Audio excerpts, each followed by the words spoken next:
हाँ तो नमस्ते मेरे प्यारे बच्चों। कैसे हैं आप सभी लोग? उम्मीद करता हूँ कि बहुत अच्छे होंगे, बहुत स्वस्थ होंगे। और आप सभी का प्यारे बच्चों संस्कृत विषय के अंतिम अध्याय में बहुत बहुत स्वागत है। बच्चों आज से कुछ महीना पहले हमने संस्कृत विषय को स्टार्ट किया था, संस्कृत बुक को स्टार्ट किया था। और उस दिन बच्चों हम लोग पहली चैप्टर को पढ़ रहे थे। और आज बच्चों हम सबसे अंतिम चैप्टर यानी 14वें चैप्टर को पढ़ रहे हैं, 14th चैप्टर। मेरे साथ जुड़ चुके हैं रिया कुमारी, डेविल्स गर्ल, पीयूष कुमार, खुशी, रौनक, सत्यम, दीपक, सृष्टि, गणपत, अंशु, प्रशांत, अभिषेक, आरती, आकाश कुमार। बहुत सारे मेरे प्यारे प्यारे बच्चे जुड़ चुके हैं जो बहुत मेहनत के साथ पढ़ते हैं, होमवर्क बनाते हैं बच्चों, और फिर आप लोग बोर्ड परीक्षा की तैयारी में लगे हुए हैं। आ जाओ। सबसे पहले मैं आपको बता देना चाहता हूँ कि हम लोग बिहार मैट्रिक परीक्षा 2025 के लिए तैयार कर है ना, हम अपने आप को तैयार कर रहे हैं। और संस्कृत विषय अपना चल रहा है चैप्टर नंबर 14 यानी 14 नंबर चैप्टर है, जिसका नाम है बच्चों शास्त्रकारा। शास्त्रकारा। मैं आप लोगों से कुछ सवाल पूछूंगा। उसके पहले सबसे पहले श्री गणेशाय नमः। गणेश जी का आशीर्वाद जीवन में बहुत बहुत बहुत जरूरी है। मेरे बच्चे आज का मोटिवेशन सुनना बहुत प्यार से, है ना। आज का मोटिवेशन सुनेंगे, है ना। आइए आज का मोटिवेशन सुनते हैं मेरे बच्चे। कहते हैं ख्वाहिशें, ख्वाहिश बच्चों, ख्वाहिश क्यों ना छोटी हो, मगर इसे पूरा करने के लिए दिल जिद्दी होना चाहिए। बच्चों चाहे छोटा सा भी छोटा ख्वाहिश क्यों ना हो, इसको पूरा करने के लिए दिल जिद्दी होना चाहिए, यानी दिल बहुत मेहनती होना चाहिए। तो बच्चों बताइए, आप लोगों की ख्वाहिशें क्या हैं, आपके ड्रीम्स क्या है एग्जाम को लेकर, आपके ड्रीम एग्जाम को लेकर क्या है, एक बार बताएंगे तो मेरे सभी प्यारे बच्चों का कम से कम जो ड्रीम है वो 450 प्लस का होना चाहिए। मेरा ऐसा मानना है, मिनिमम 450 प्लस का होना चाहिए। और दूसरी बात है मेरे बच्चे कि संस्कृत विषय में आपके ख्वाहिश कितने हैं, तो संस्कृत विषय में ख्वाहिशें 100/100 होना चाहिए। अगर 100/100 ख्वाहिशें रहेंगी बच्चों, तब जाकर के एक आध दो नंबर कम बेस आएगा। ठीक है। अब यहाँ से हम संस्कृत विषय में क्या पढ़ने वाले हैं, बुक समाप्त हो जाएगा तो इसके बाद क्या पढ़ेंगे बच्चों। अगर आज हमारा बुक समाप्त हो जाता है तो इसके बाद क्या पढ़ेंगे, तो मेरे सभी बच्चे कहेंगे गुरुदेव जिसका हमें सबसे ज्यादा दिक्कत है ना, ग्रामर स्टार्ट करेंगे बच्चों, यानी व्याकरण, है ना। संस्कृत विषय में व्याकरण स्टार्ट करेंगे। चलिए मैं आप लोगों से सबसे पहले कहूंगा बच्चों, जितने भी मेरे प्यारे प्यारे बच्चे जुड़े हैं, मैं यही कहूंगा कि आप तो पढ़ रहे हैं, लेकिन जो बच्चे क्लास में नहीं जुड़े हैं उनका भी फायदा कैसे हो, कैसे वो एक अच्छे शिक्षक से पढ़ सकें, कैसे वो अपने बोर्ड परीक्षा में पूरे में से पूरे अंक ला सकें, इसके लिए आप सभी इस क्लास को शेयर जरूर कीजिए। मेरे प्यारे बच्चों सभी से मैं कहना चाहता हूँ, सभी लोग व्हाट्सएप पर, टेलीग्राम पर अपने जरूर शेयर कीजिए फटाफट से, बहुत जल्दी। क्या आप सभी शेयर कर रहे हैं? जल्दी मुझे बताइए। यस गुरुजी, यस यस यस, है ना। सब लोगों से रिक्वेस्ट है कि आप लोग क्लास को शेयर कीजिए बहुत स्पीड में। हो रहा है शेयर? बताइए जल्दी से। सर साउंड बहुत अच्छा साउंड आ रहा है बच्चों, प्लीज साउंड को लेकर कोई भी चर्चा मत कीजिए, साउंड बहुत अच्छा आ रहा है। ठीक है, मुझे लग रहा है साउंड बहुत प्यारा सा आ रहा है, मेरे फोन में बहुत सुंदर सुनाई दे रहा है। कर दिया सर? आ जाओ। अब बातें ये हो रही है कि सर टोटल चैप्टर कितने थे, तो टोटल चैप्टर 14 थे और आज हमारा 14th चैप्टर हो रहा है, यानी खत्म हो जाएगा। हमारा क्या स्कोर रहता है, सिर्फ बुक पढ़ के हम स्कोर कितना कर सकते हैं, तो बुक पढ़ के मेरे बच्चे सिर्फ ऑब्जेक्टिव में MCQ में हम कर सकते हैं 45 क्वेश्चन और प्लस बच्चों 16 सवाल आते हैं 2 मार्क्स में, मतलब 8 सवाल। 2 मार्क्स वाले 16 नंबर, तो टोटल 61, यानी सिर्फ बुक से हम लोग कितना अंक ला सकते हैं? तो सिर्फ बुक पढ़ के हम लोग टोटल 60 नंबर, 61, 61 एक और मैंने 60 लिख दिया, लगभग 60% मार्क्स हम लोग सिर्फ बुक पढ़ के ला सकते हैं, क्योंकि 2 नंबर वाले 8 सवाल पूछे जाते हैं हमारे एग्जाम में। ठीक है, चलो भाई। तो एक बच्चा है, बार बार थोड़ा जोर से बोलिए सर। मैं पूरा जोर से बोल रहा हूँ मेरे छोटे, ठीक है ना, मैं पूरा जोर से बोल रहा हूँ। थोड़ा सा कुछ इशू होगा तो चलिए, हो गया। आ जाओ। अब बातें हो रही है इसकी नोट्स को लेकर, इसको नोट्स को लेकर। तो मेरे बच्चे, नोट्स आपको कहाँ मिलेगा बताओ, किस बैच में आपको नोट्स मिलेगा? इसका न्यू नोट्स, पहले वाला नोट्स तो है आपके पास, न्यू नोट्स आपको कहाँ मिलेगा एक बार बताइए सब लोग। तो न्यू नोट्स मिलेगा बच्चों बैच में, जिसका नाम है dream 450 plus batch. Dream 450 plus batch में इसका न्यू नोट्स मिलेगा। इसकी फीस कितनी है बच्चों? इस बैच की फीस कितनी है? तो 749 रुपये इसकी फीस है। तो कोई भी ऐसे स्टूडेंट है, अगर आप विद्यार्थी हैं, तो आप इस बैच को जरूर ज्वाइन करना बच्चों। एप्लीकेशन पर, ऐप का नाम क्या है? ऐप का नाम है दिशा ऑनलाइन क्लासेस, है ना। ऐप का नाम क्या है? दिशा ऑनलाइन क्लासेस। इस एप्लीकेशन को डाउनलोड कर लेना, यहाँ से आपको मिलेगा। तो चलिए स्टार्ट करें, शुरुआत करें मेरे बच्चे। देखो, हाँ, एक चीज और हम चर्चा करेंगे लास्ट में। तो लास्ट में बच्चों हम, आप लोग मुझे याद दिला देना कि गुरुदेव आपने कहा था थोड़ी सी बातचीत करेंगे सिलेबस को लेकर, तो सिलेबस को लेकर हम लोग बातचीत करेंगे। शुरू करें? तो जल्दी से दिल बनाकर भेज दो कि यस महोदय, यस यस यस, स्टार्ट किया जाए, मामला शुरू हो जाए। चलो गुरुदेव, हम न्यू स्टूडेंट्स हैं, कोर्स परचेस कर लिए, लेकिन एक भी चैप्टर नहीं पढ़े हैं, कैसे पढ़ें? भाई साहब, ये तो गलत बात है ना। आप एक भी चैप्टर नहीं पढ़े हो, इसमें सबसे बड़ी गलती आपकी है, आपको पढ़ना चाहिए। चलो भाई, आ जाओ, शुरू करते हैं। बच्चे कहते हैं चैप्टर नंबर शास्त्रकारा है। अब हम शास्त्रकारा चैप्टर के बारे में आपको बता दें कि ये जो चैप्टर है, चैप्टर नंबर 14 का नाम क्या है? चैप्टर नंबर 14 का नाम है शास्त्रकारा। मेरे बच्चे, सबसे पहली बात है, जो शास्त्रकारा चैप्टर है ये किस रूप में है? तो शास्त्रकारा चैप्टर जो है ये बच्चों प्रश्न उत्तर रूप में है। किस रूप में बताओ? प्रश्न और उत्तर के रूप में है। बच्चों, प्रश्न कौन पूछते हैं बताओ? प्रश्न कौन पूछते हैं? तो प्रश्न पूछते हैं विद्यार्थी, प्रश्न पूछते हैं विद्यार्थी। और उत्तर कौन देते हैं? उत्तर देते हैं शिक्षक, उत्तर देते हैं शिक्षक। तो प्रश्न पूछते हैं विद्यार्थी और उत्तर देते हैं शिक्षक। बच्चों, प्रश्न में लिखा गया है, बहुत प्यार से समझने का प्रयास कीजिएगा। भारतवर्षे शास्त्राणाम महती परंपरा श्रूयते। महती मतलब होता है महान, महती मतलब होता है बड़ी बड़ी। तो कहते हैं भारत में शास्त्रों की परंपरा बहुत ही ज्यादा सुनी जाती है। बच्चों, एग्जाम में सवाल पूछा जाएगा कि भारत में किसकी परंपरा सुनी जाती है, या किसकी बहुत ज्यादा परंपरा सुनी जाती है? उत्तर भेजिए, किसकी परंपरा सुनी जाती है? तो कहना बच्चों शास्त्रों की, है ना, शास्त्रों की। किसकी परंपरा भारत में सुनी जाती है? तो कहना बच्चों शास्त्रों की। अगला पूछा ना, अगला लिखा गया है शास्त्राना शास्त्राणी प्रमाण भूतानि समस्त ज्ञानस्य स्रोत स्वरूपानि संति। कहते हैं कि शास्त्रा नाम जो है, जो शास्त्र हैं, वो सभी प्रकार के ज्ञान का स्रोत है। अगला सवाल पूछा जाएगा कि ज्ञान का स्रोत क्या है? सभी प्रकार के ज्ञान का स्रोत क्या है? कमेंट बॉक्स में लिख सकते हैं। तो चलिए, दूसरा सवाल का उत्तर आ रहा है कि सभी प्रकार के ज्ञान का स्रोत भी शास्त्र है। तीसरा सवाल यह है कि शास्त्र किसका स्रोत है? शास्त्र किसका स्रोत है? तो उत्तर लिखेंगे ज्ञान का।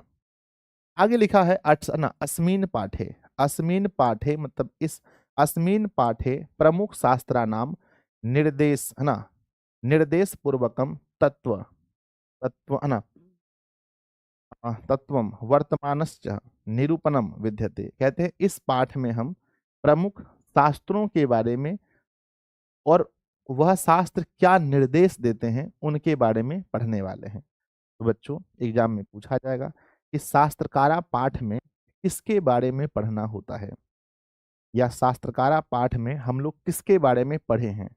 आंसर भेजिएगा। शास्त्रकारा पाठ में हम किसके बारे में पढ़े हैं, तो बच्चों लिखेंगे शास्त्र के बारे में, शास्त्र के बारे में। आगे लिखा है मेरे बच्चों, मनोरंजनाय पाठे अस्मिन प्रश्नोत्तर शैली आसादिता वर्तते। कहते हैं मनोरंजन के लिए यह पाठ पढ़ने में अच्छा लगे, मनोरंजक, मनोरंजन ऐसा फील हो, इंटरटेनमेंट हो। तो मनोरंजन के लिए इस पाठ को किस रूप में रखा गया है, बताइए किस रूप में रखा गया है। तो कहना मनोरंजन के लिए इसको प्रश्न उत्तर शैली में रखा गया है। पूछा जाएगा कि बच्चों शास्त्रकारा पाठ को किस शैली में लिखा गया है, आंसर भेजिए, कमेंट बॉक्स में आंसर भेजिए कि शास्त्रकारा पाठ को किस शैली में लिखा गया है। तो कहना बच्चों प्रश्नोत्तर शैली में, प्रश्नोत्तर शैली में। अगला सवाल है, शास्त्रकारा पाठ को प्रश्न उत्तर शैली में क्यों रखा गया है। प्लीज आंसर भेजेंगे, क्यों रखा गया है, क्यों। उत्तर है आपके पास कि शास्त्रकारा पाठ को प्रश्न उत्तर शैली में क्यों रखा गया है। तो आंसर भेजेंगे बच्चों मनोरंजन के लिए। इसके लिए तो आंसर कहना मनोरंजन के लिए, मनोरंजन के लिए, ठीक है ना। तो सिर्फ एंटरटेनमेंट के लिए इस चैप्टर को प्रश्न उत्तर रूप में रखा गया है। तो प्यारे बच्चों, अगर आपको लगता है कि यहाँ से कोई भी सवाल पूछा जाए, मैं सवाल को बना सकता हूँ, मैं सवाल को बता सकता हूँ, तो प्लीज एक बार मुझे दिल बनाकर भेज दीजिए। मैं आपको इसका एक बार फिर से बता देता हूँ पढ़ के हिंदी में कि भारत में शास्त्रों की बहुत ही ज्यादा परंपरा, शास्त्रों की महान परंपरा सुनी जाती है। शास्त्र जो होते हैं वो समस्त ज्ञान का स्रोत होते हैं, और इस अध्याय में हम लोग प्रमुख शास्त्र के बारे में और वह शास्त्र हमें क्या निर्देश देते हैं उसके बारे में जानने वाले हैं। मनोरंजन के लिए इस अध्याय को प्रश्न उत्तर शैली में रखा गया है। बहुत बढ़िया, अमर जी, निशांत जी, दीपक, आशुष, हिमांशु, अमन, बिट्टू, अंकुश, आप सभी लोग बहुत अच्छा आप लोग आंसर भेज रहे हैं फटाफट से। चलिए बढ़ जाए आगे, आगे बढ़ जाए तो बताइए। हाँ, बढ़ जाए। यस गुरुजी, बहुत सुंदर। तो पहले पेज को हम लोगों ने बहुत अच्छे तरीके से पढ़ लिया, कोई इशू नहीं आया बच्चों। चलो पढ़ते हैं। मेरे बच्चे, इसको हिंदी में भी हम लोग पढ़ सकते थे, हिंदी में पढ़ लीजिए एक बार, लिखा गया है बहुत प्यारा सा। यह पाठ नवनिर्मित संवादात्मक है जिसमें प्राचीन भारतीय शास्त्रों तथा उनके प्रमुख रचयिताओं का परिचय दिया गया है। इसमें भारतीय सांस्कृतिक निधि के प्रति जिज्ञासा उत्पन्न होगी, यही बना इस पाठ का उद्देश्य है। ना हिंदी इसका यहाँ पढ़ना था कि भारतीय शास्त्रों की बहुत बड़ी परंपरा सुनी जाती है ना। आगे, शास्त्र प्रमाण स्वरूप समस्त ज्ञान का स्रोत स्वरूप है। इस पाठ में प्रमुख शास्त्रों का निर्देश पूर्वक उसके प्रवर्तकों का निरूपण है। इस पाठ में मनोरंजन के लिए प्रश्नोत्तर शैली अपनाई गई है। यहाँ तक कोई दिक्कत नहीं है, बताओ यहाँ तक सही है सब कुछ। यस लिखकर भेज दो सब लोग फटाफट से। गुरुदेव यहाँ तक तो हमें कोई प्रॉब्लम नहीं है। Yes yes yes yes. यहाँ तक तो कोई भी इशू नहीं है गुरुदेव। आइए आगे बढ़ते हैं। अब प्रश्न को आगे कहते हैं शिक्षक कक्षायाम प्रविशति। शिक्षक कक्षा में प्रवेश करते हैं। मैंने बताया है ये विद्यार्थी और शिक्षक के बीच का चैप्टर है। कहते हैं शिक्षक कक्षायाम प्रविशति, शिक्षक कक्षा में प्रवेश करते हैं। छात्र सादर सादर मुत्थाय तस्या अभिवादनम कुर्वन्ति। और जो छात्र हैं वो खड़े होकर के शिक्षक का अभिवादन करते हैं। बच्चों, अगर आप स्कूल पढ़ने जाते हैं या कोचिंग, जब सर कोचिंग में आते हैं या स्कूल में आते हैं तो आप लोग खड़े होते हैं या नहीं? कौन कौन खड़े होते हैं, एक बार हाथ खड़ा कीजिए। जल्दी से हाथ खड़ा कीजिए, कौन कौन ऐसे बच्चे हैं जो खड़े हो जाते हैं? तो यहाँ लिखा गया है कि शिक्षक कक्षा में प्रवेश करते हैं और छात्र जो हैं उनका आदर करने के लिए, उन उनके अभिवादन के लिए, माफ कीजिएगा, उनके अभिवादन के लिए आदर पूर्वक खड़े हो जाते हैं। बच्चों उसी बात को यहाँ लिखा गया है हिंदी में कि शिक्षक वर्ग में प्रवेश करते हैं, छात्र लोग आदर पूर्वक उठकर उनका अभिवादन करते हैं। एग्जाम में 2 सवाल पूछा जाएगा कि कक्षा में कौन प्रवेश करते हैं। पहला सवाल कि कौन प्रवेश करते हैं, आंसर भेजिए। कौन प्रवेश करते हैं? तो मेरे बच्चे का आंसर होगा शिक्षक, है ना। मेरे बच्चे सवाल ये होगा कक्षा में, माफ कीजिएगा, कक्षा में कौन प्रवेश करते हैं, आंसर होगा शिक्षक। और उत्तर ये होगा कि शिक्षक का अभिवादन कौन करते हैं, है ना, या फिर खड़े होकर शिक्षक का अभिवादन कौन करते हैं। तो बच्चों पूछा जाएगा खड़े होकर शिक्षक का अभिवादन कौन करते हैं, तो आंसर भेजिए। अभिवादन कौन करते हैं? तो लिखेंगे बच्चों विद्यार्थी, छात्र। छात्र जो हैं वो खड़े होकर के अभिवादन करते हैं। तो बच्चों चैप्टर शुरू हो रहा है। आपने देखा कि टीचर जो है वो क्लासरूम में आते हैं और सभी स्टूडेंट जो हैं खड़े होकर के शिक्षक का अभिवादन करते हैं। चलो अब आगे बढ़ते हैं। अगला बच्चों आगे लिखा गया है शिक्षक। अब शिक्षक क्या कहते हैं, ध्यान से सुनिएगा। शिक्षक कहते हैं उप विसंतु सर्वे। उप विसंतु मतलब होता है बैठ जाइए। उप विसंतु सर्वे, उप विसंतु सर्वे, सभी बैठ जाइए। अध्य मतलब आजकल, है ना, आज मतलब अध्य आज, युष्माकम परिचय संस्कृत शास्त्रे भविष्यति।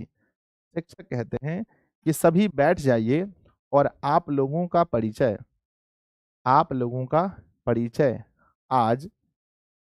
का परिचय आज संस्कृत शास्त्र से होने वाला है। बच्चों आप लोगों का परिचय आज किससे होने वाला है बताओ?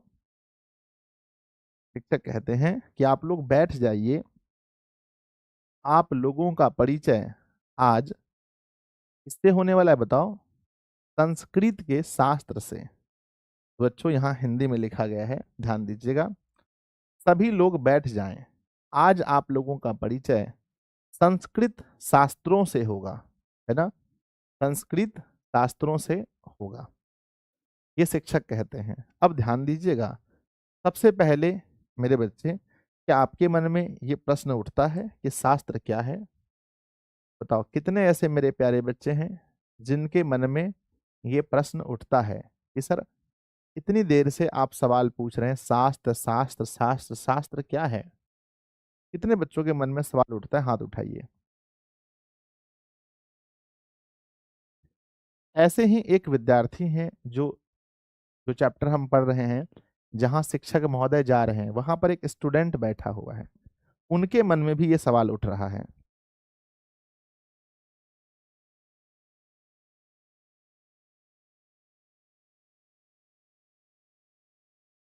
तो एक विद्यार्थी हैं जिनका नाम है युवराज।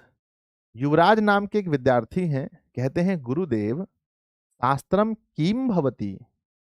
वो पूछते हैं, युवराज नाम का एक विद्यार्थी है, पूछते हैं गुरुदेव शास्त्रम की भवति, मतलब ये हुआ गुरुदेव शास्त्र क्या होता है। एग्जाम में सवाल पूछा जाएगा, ये सवाल किसने पूछा था? गुरुदेव शास्त्रम की भवति, ये सवाल किसने पूछा था, है ना शास्त्र, है ना, गुरुदेव शास्त्रम की भवति, ये सवाल किसने पूछा था?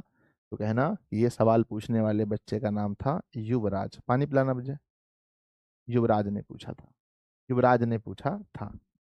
अब देखिए, अब युवराज ने पूछ लिया सवाल कि शास्त्र क्या होता है, तो इसका जवाब अब कौन देंगे बताओ? इनका जवाब सर देने वाले हैं, यानी शिक्षक देने वाले हैं। अब शिक्षक महोदय इनका जवाब देते हैं, ध्यान से सुनिएगा।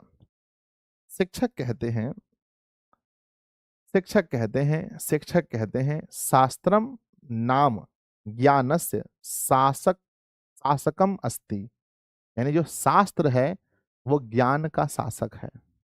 बच्चों, शास्त्र किसका नाम है बताओ? शास्त्र किसका नाम है? तो शिक्षक कह रहे हैं कि शास्त्रम नाम, यानी शास्त्रम नाम ज्ञानस्य शासकम अस्ति, यानी ज्ञान का शासक।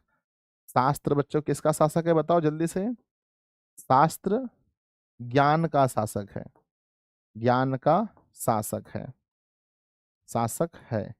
एग्जाम में सवाल पूछा जाएगा कि ज्ञान का शासक क्या है, तो कहना बच्चों शास्त्र।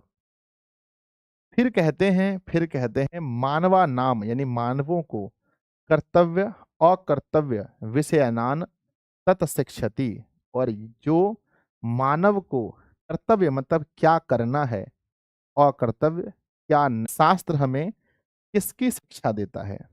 शास्त्र हमें किसकी शिक्षा देता है बताओ? शास्त्र हमें किसकी शिक्षा देता है?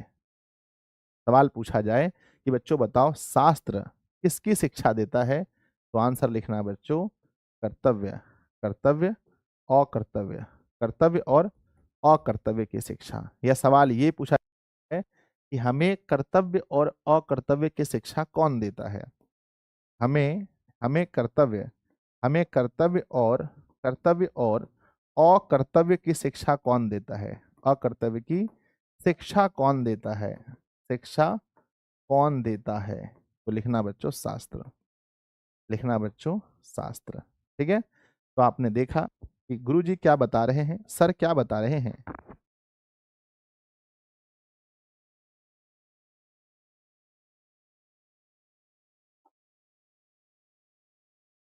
मेरे प्यारे प्यारे बच्चों, मेरे दिल के टुकड़ों, आ जाओ। तो युवराज ने पूछा कि गुरुजी शास्त्र क्या होता है? तो गुरुजी ने उत्तर दिया। गुरुजी ने दो उत्तर दिए, पहले उत्तर को सुनेंगे। पहले उत्तर में गुरुजी ने कहा कि शास्त्रम नाम ज्ञानस्य शासक अस्ति, शासकम अस्ति, यानी शास्त्र जो है वो ज्ञान का शासक है। और दूसरे लाइन में गुरुजी कह रहे हैं कि मानवा नाम कर्तव्य अकर्तव्यम विषय नाम तत्शिक्षति, यानी मानव को ये शिक्षा देता है कि हमें क्या करना चाहिए और क्या नहीं करना चाहिए। बच्चों सच सच करना चाहिए या नहीं करना चाहिए? हाँ। झूठ करना चाहिए या नहीं करना चाहिए? नहीं। किसी का आदर करना चाहिए या नहीं करना चाहिए? हाँ। किसी का अनादर करना चाहिए या नहीं करना चाहिए? नहीं। तो ये हमें शास्त्र सिखाता है कि जीवन में हमें क्या करना चाहिए और क्या नहीं करना चाहिए।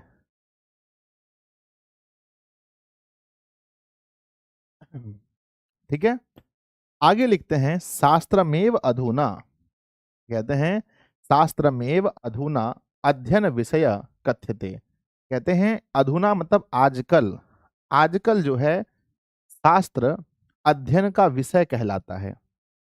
आजकल शास्त्र जो है अध्ययन का विषय कहलाता है। बच्चों पूछा जाएगा कि आजकल शास्त्र, है ना, आजकल शास्त्र क्या कहलाता है? आजकल शास्त्र क्या कहलाता है बोलो? आजकल शास्त्र क्या कहलाता है? कहना बच्चों अध्ययन का विषय, अध्ययन का विषय भी कहलाता है। या उल्टा सवाल हो सकता है, आजकल आजकल अध्ययन का विषय कौन कहलाता है? आजकल अध्ययन का विषय कौन कहलाता है? तो कहना बच्चों आजकल अध्ययन का विषय शास्त्र कहलाता है, शास्त्र। आजकल अध्ययन का विषय शास्त्र कहलाता है।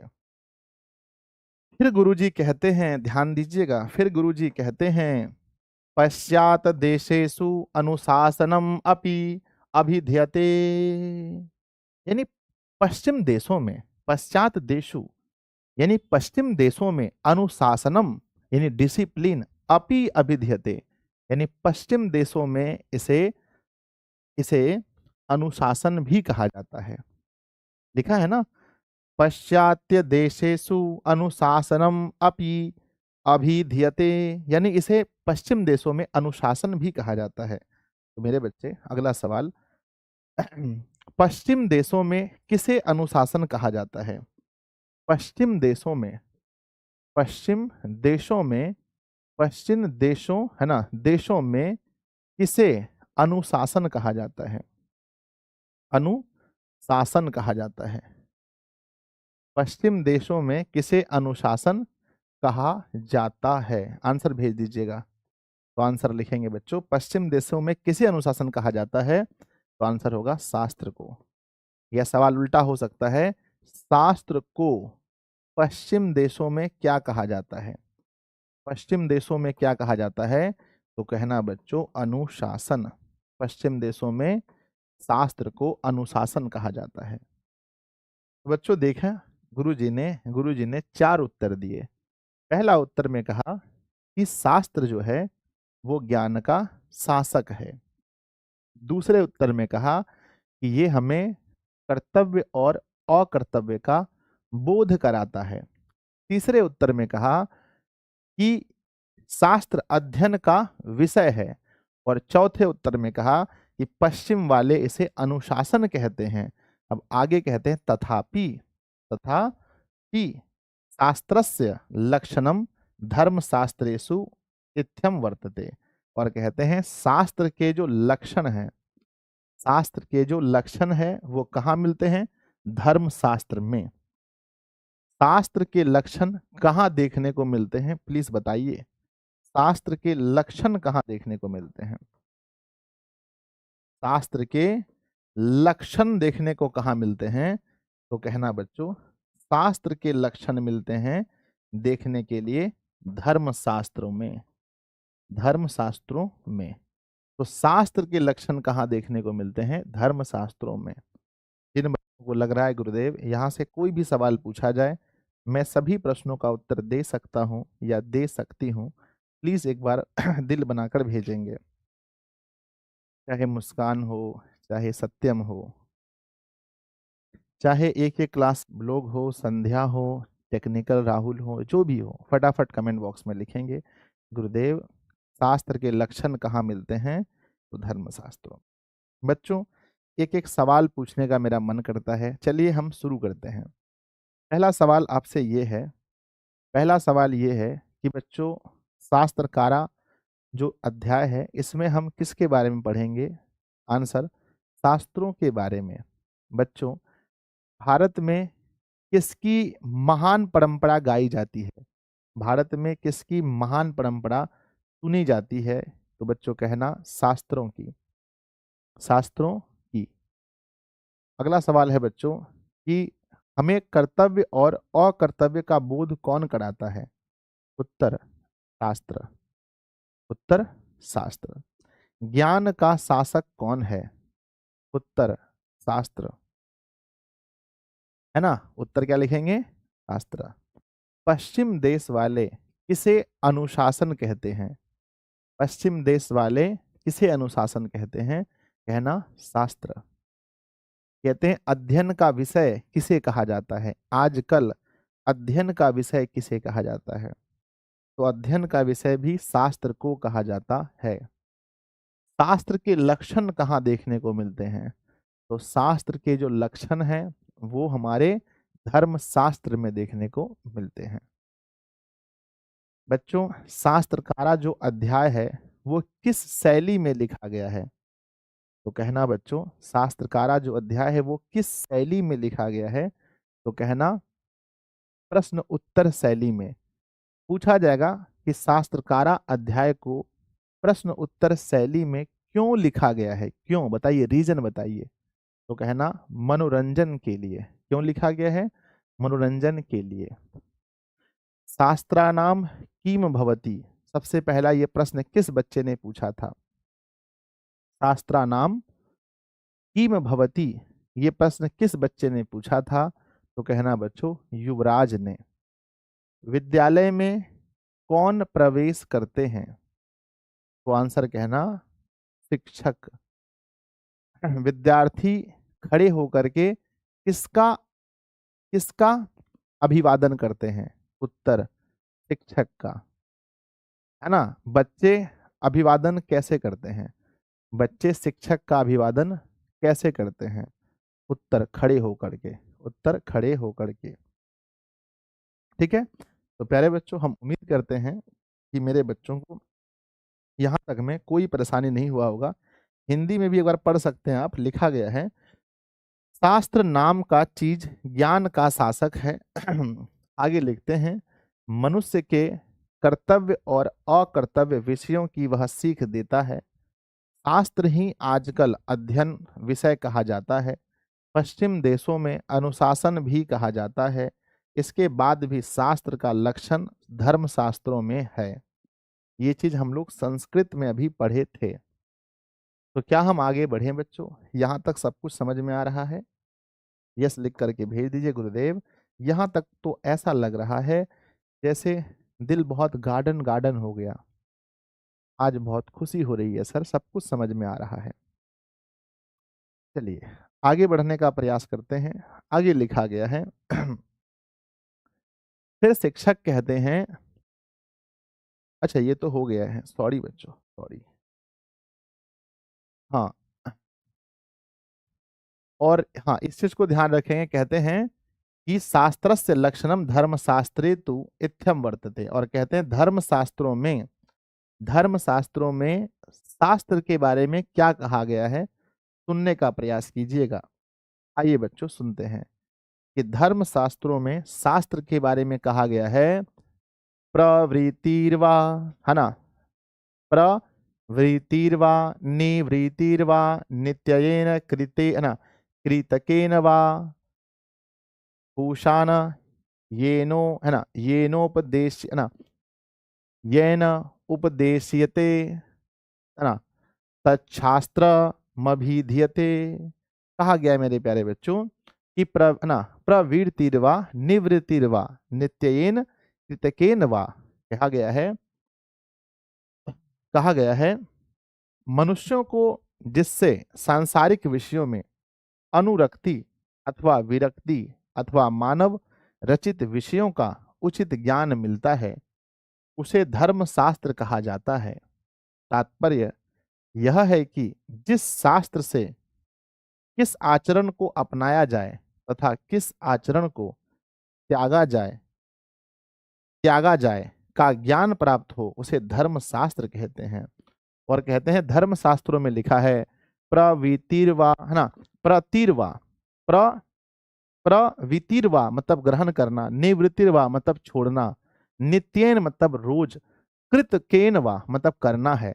मतलब जिस कार्य को, किस काम को प्रत्येक दिन करना है और किस काम को छोड़ना है, पुरुषः, है ना, पूषणवा मतलब पुरुषः, येन उपदेशः तच्छास्त्र मति धियते। कहते हैं पुरुष को जिस ग्रंथ से पुरुष को जिस ग्रंथ से ये सीखने को मिले कि हमें रोजाना, मतलब कि प्रत्येक दिन कौन सा काम करना है और कौन सा काम छोड़ना है, जिस ग्रंथ से सीखने को मिले उसे धर्म शास्त्र कहा गया है। तो कितने ऐसे बच्चे हैं जिनको धर्म शास्त्र की परिभाषा याद होगी? एक बार दिल बनाकर भेजिए। धर्म शास्त्र बच्चों, जिस ग्रंथ से हमें ये पता चले कि कौन सा डेली हमें कौन सा कार्य करना है, कौन सा छोड़ना है। मेरे बच्चे, कौन सा कार्य कौन सा कार्य कौन सा कार्य करना है, कौमा कौन सा कार्य छोड़ना है, कौन सा कार्य छोड़ना है। प्रतिदिन प्रतिदिन जहां से हमें ये प्राप्त हो, प्रतिदिन जहां से हमें यह ज्ञान हो, उस ग्रंथ को क्या कहते हैं बताओ? उस ग्रंथ को क्या कहते हैं? तो मेरे बच्चे याद रखना कि उस ग्रंथ को ही धर्म शास्त्र कहते हैं। उसी ग्रंथ को ही क्या कहते हैं? धर्म शास्त्र कहते हैं।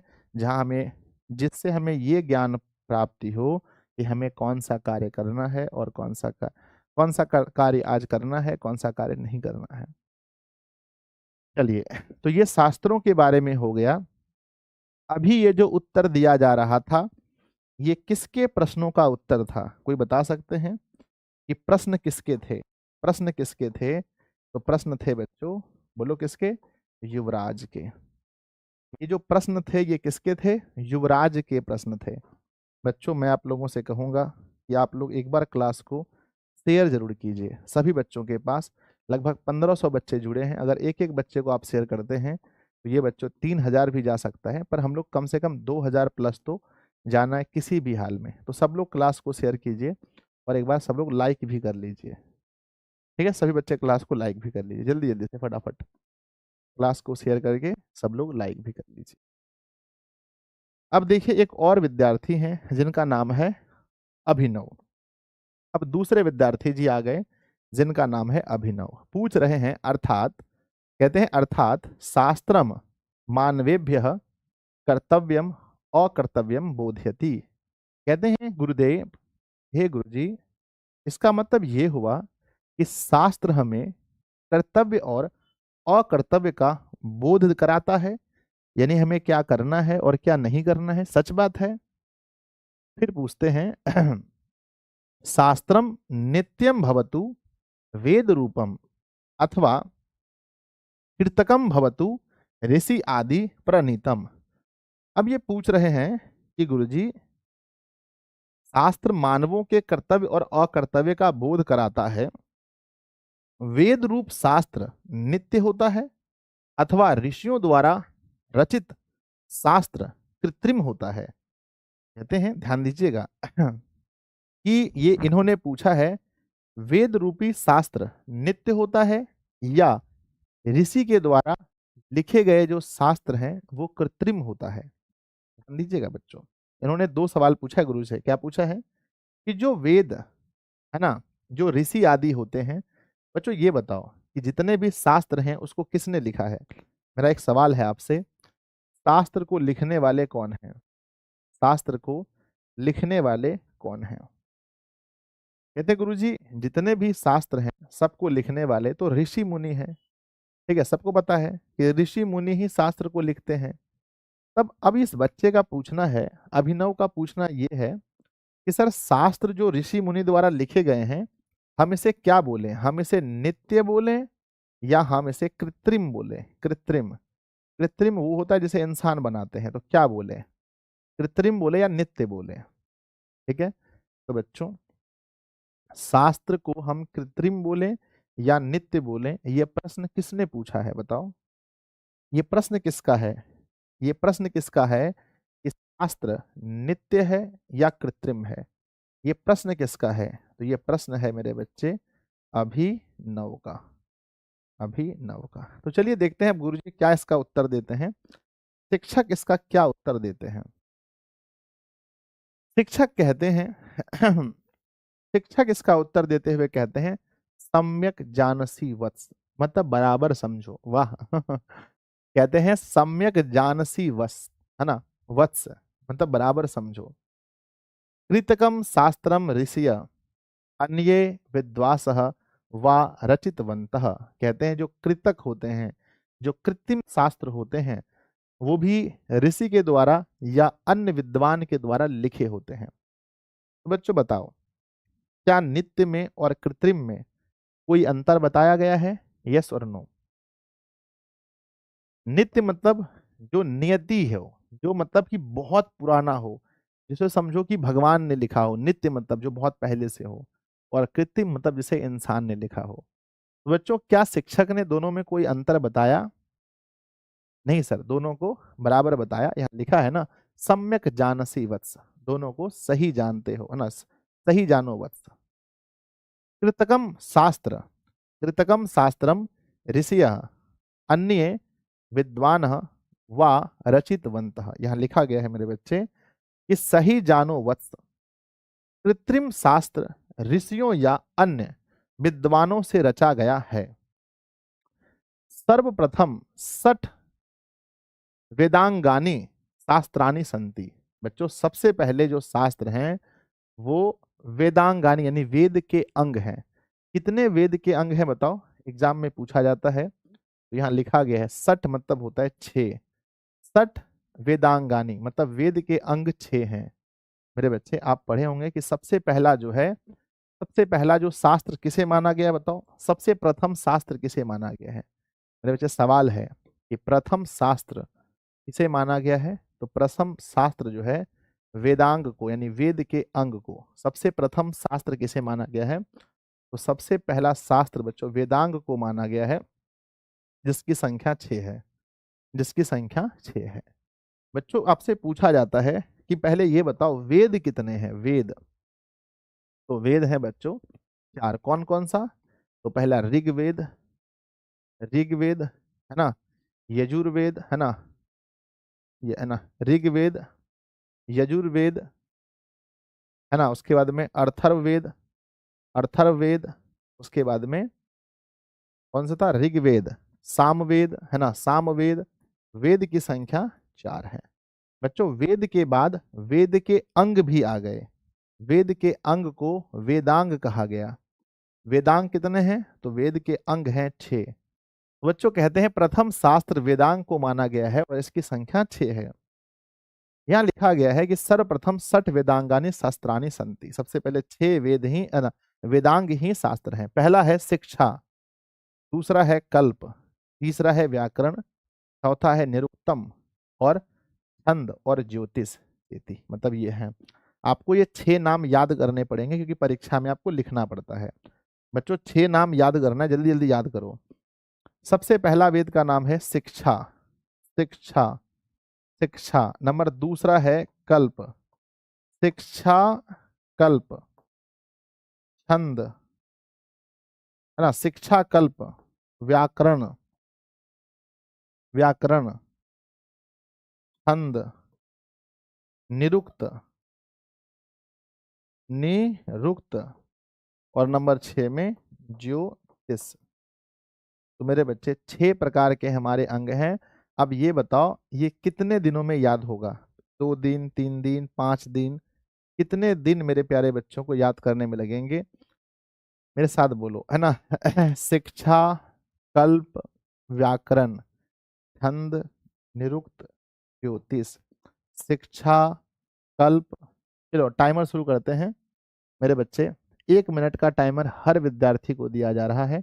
आप जितनी बार बोल बोल करके याद कर सकते हैं। याद करो, शिक्षा, कल्प, व्याकरण, छंद, निरुक्त, ज्योतिष।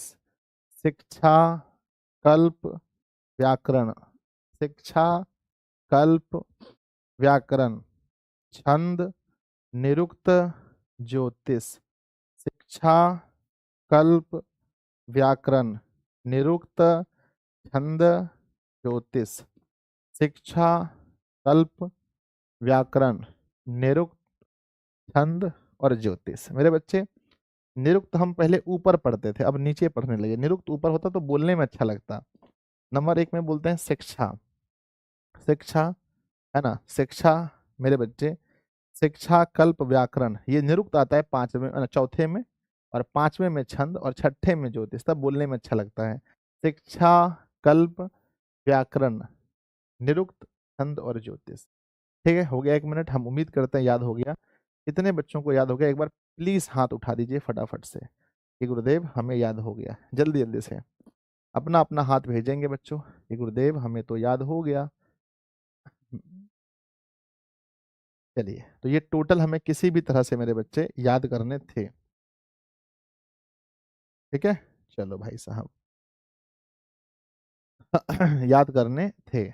अब आ जाइए, लिखा गया है कि सर्वप्रथम वेद के अंग स्वरूप, सर्वप्रथम वेद के अंग स्वरूप 6 शास्त्र हैं। पहला है शिक्षा, कल्प, व्याकरण, निरुक्त, छंद और ज्योतिष। हाँ, ऐसे बोलने में बड़ा अच्छा लगता है। बहुत सुंदर। अब एक स्टूडेंट है, नाम है इमरान। एक है बच्चों इमरान अब एक विद्यार्थी जी हैं जिनका नाम है इमरान। इमरान कहते हैं कि गुरुदेव एतेषाम विषयानाम के प्रणेतारः। कहते हैं बच्चों, अच्छा प्रेतारः मतलब होता है रचयिता। इमरान कहते हैं गुरुदेव इन विषयों के रचयिता कौन हैं, इन विषयों को लिखने वाले कौन हैं? तो क्या आप याद करना चाहते हैं? बोलो हाँ। ये सवाल किसने पूछा था कि इन विषयों के रचयिता कौन है, यानी इन विषयों को लिखने वाले कौन हैं? क्या उनके नाम याद करना चाहेंगे? चलिए बच्चों याद करते हैं। शिक्षक कहते हैं शिक्षक कहते हैं सुश्रुणत यूयम सर्वः, कहते हैं कि सुनिए आप सभी, साव हितम, है ना, साव हितम, सभी लोगों को सुनने के लिए कह रहे हैं। कहते हैं कि शिक्षा उच्चारण की प्रक्रिया बोध्यति, शिक्षा उच्चारण प्रक्रिया बोधती। कहते हैं कि किससे उच्चारण की क्रिया का बोध होता है? पहला सवाल मेरे बच्चे, है ना, किससे उच्चारण की क्रिया का बोध होता है? किससे उच्चारण की क्रिया का बोध होता है? आंसर भेजिए। किससे उच्चारण की क्रिया का बोध होता है?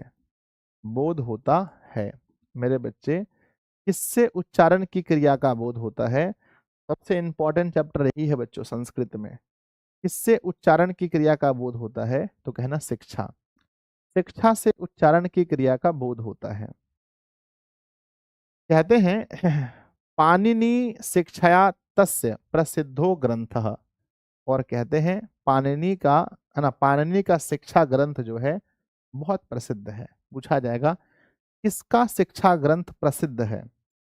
किसका शिक्षा ग्रंथ प्रसिद्ध है बताओ? किसका शिक्षा ग्रंथ प्रसिद्ध है? जल्दी बताओ, किसका शिक्षा ग्रंथ प्रसिद्ध है? आंसर बताइए, किसका शिक्षा ग्रंथ प्रसिद्ध है? तो कहना बच्चों पाणिनि का। किसका? पाणिनि का शिक्षा ग्रंथ प्रसिद्ध है। आगे लिखा गया है कल्प। कल्प जो है वो कर्म कांड ग्रंथ है, सूत्रात्मक है ना। कल्प जो है वो कर्म कांड ग्रंथ है। आप लोग कहीं बच्चों डैनिया जोगनिया का नाम सुने हैं? जैसा डैनिया होता है, ओझा का नाम सुने हैं? ओझा, कि केकरो ऊपर में बाण चला दिया, केकरो ऊपर में, हंसना मत बे ठीक है। कर्म कांड का मतलब वही होता है। ओझा धुनी मतलब पूजा पाठ बहुत ज्यादा होता है, सिंपल सी बात है। तो बच्चे पूछा जाएगा आपसे, पूछा जाएगा कि कर्म कांड, है ना, कल्प जो है वो कर्म कांड ग्रंथ है। पूछा जाएगा कौन कर्म कांड ग्रंथ कौन सा है? मेरे बच्चे कर्म कर्म कांड ग्रंथ कौन सा है? कर्म कांड ग्रंथ कौन सा है? कौन सा है? आंसर भेजिए। कर्म कांड ग्रंथ कौन सा है? तो कहना बच्चों कर्म कांड ग्रंथ है कल्प। कल्प जो है वो कर्म कांड ग्रंथ है, याद रखिएगा। कहते हैं कहते हैं, है ना, बोधायन, बोधायन भारद्वाज गौतम वशिष्ठा, है ना, वशिष्ठ वशिष्ठादेह ऋषय अस्य शास्त्रस्य रचिता। कहते हैं कि मेरे बच्चे, और कहते हैं कि ध्यान दीजिएगा, बोधायन भारद्वाज गौतम वशिष्ठ ऋषि अस्य शास्त्रकार, है ना, शास्त्र से रचिता। यानी कि कल्प के रचनाकार कौन है? कल्प के रचनाकार, कल्प के रचनाकार हैं बोधायन, बोधायन भारद्वाज गौतम वशिष्ठ। मेरे बच्चे कल्प के रचनाकार हैं बोधायन, याद रखना। एक रचनाकार तो मिल गया, एक रचनाकार मुझे मिल गया, और वो है कल्प। तो बच्चों कल्प के रचनाकार कौन है जल्दी बताओ? तो कल्प के रचनाकार मिल गए, है ना, बोधायन। कौन है? कल्प के रचनाकार है बोधायन भारद्वाज। तो बच्चों लिखेंगे बोधायन, बोधायन। तो बच्चों बोधायन किसके रचनाकार हैं? तो कल्प के रचनाकार हैं बोधायन। ये आपको याद करना पड़ेगा किसी भी हाल में। कल्प के रचनाकार कौन है? बोधायन। यहाँ लिखा गया है मेरे बच्चे कि व्याकरणम तू पाणिनि कृत प्रसिद्ध है। और बच्चों व्याकरण किसका प्रसिद्ध है? व्याकरण किसका प्रसिद्ध है? पाणिनि का, पाणिनि का। तो व्याकरण के रचनाकार कौन हो गए बताइए? व्याकरण के रचनाकार कौन हो गए? दो रचनाकार याद हो गया व्याकरण के। व्याकरण के रचनाकार कौन हो गए? तो बच्चों व्याकरण के रचनाकार हो गए पाणिनि। तो दो याद रखना बच्चों, पाणिनि, है ना। तो बच्चों दो याद हो गया कि कल्प के रचनाकार हो गए कल्प के रचनाकार हो गए बोधायन। कल्प के रचनाकार कौन हो गए? बोधायन। और व्याकरण के रचनाकार हो गए पाणिनि। तो दो याद रखना कि कल्प के रचनाकार हो गए बोधायन और व्याकरण के रचनाकार हो गए पाणिनि। ये दो सवाल याद रहेगा, तो दिल बनाकर भेज दीजिए मेरे प्यारे प्यारे बच्चे। एक बार दिल बनाकर भेज दीजिए गुरुदेव। कल्प के रचनाकार हो गए बोधायन, कल्प के रचनाकार हो गए बोधायन और व्याकरण के रचनाकार हो गए पाणिनि। बच्चों, पूछा जाएगा कि उच्चारण की क्रिया का बोध किससे होता है? उच्चारण की क्रिया का बोध किससे होता है? कहना बच्चों शिक्षा से। पूछा जाएगा किसका शिक्षा ग्रंथ प्रसिद्ध है? कहना पाणिनि का। और कर्मकांड के रूप में, कर्मकांड ग्रंथ के रूप में कौन सा है? कर्मकांड ग्रंथ के रूप में क्या है? तो कहना कर्मकांड के रूप में कल्प है। आ जाएगा कर्मकांड के रूप में क्या है? तो कहना कल्प है। चलिए आगे बढ़ते हैं मेरे बच्चे। आगे लिखा गया है, ध्यान से देखिए, यहां पर पढ़ लीजिए अच्छे से। कहते हैं तुम लोग सावधान होकर सुनो, शिक्षा उच्चारण है ना, उच्चारण क्रिया का ज्ञान कराता है। पाणिनि शिक्षा उसका प्रसिद्ध ग्रंथ है। कल्प सूत्रात्मक कर्मकांड ग्रंथ है। बोधायन भारद्वाज गौतम वशिष्ठ आदि ऋषि इस शास्त्र के रचनाकार हैं। व्याकरण तो पाणिनि कृत प्रसिद्ध है। तो बच्चों यहां तक हमें कोई प्रॉब्लम का भाव पैदा नहीं हो रहा है। आइए अब पूछते हैं, अब आगे शिक्षा ना, आगे भी और गुरुजी कह रहे हैं। गुरुजी क्योंकि अभी सब तो नहीं मिला, क्या 6 में से 6 के रचनाकार मिल गए, हाँ या ना? मेरे बच्चे क्या आपको यहाँ पर 6 हैं, है ना? वेदांग कितने हैं? वेद के अंग कितने हैं? सर वेदांग की संख्या 6 है। क्या आपको 6 में से 6 के रचनाकार मिल गए, हाँ या ना? जल्दी बताओ। क्या आपको 6 में से 6 के रचनाकार मिल गए, हाँ या ना? तो बिल्कुल नहीं बच्चों, अभी तो आपको 2 ही मिले हैं। एक है कल्प के रचनाकार बोधायन और दूसरा है व्याकरण के रचनाकार पाणिनि। तो सिर्फ आपको 2 मिले हैं, सिर्फ आपको 2 मिले हैं। आगे पढ़िए।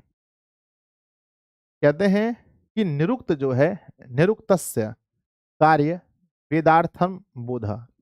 जो निरुक्त है बच्चों, उसका काम है वेद का अर्थ बताना। तो बच्चों वेद के अर्थ का बोध,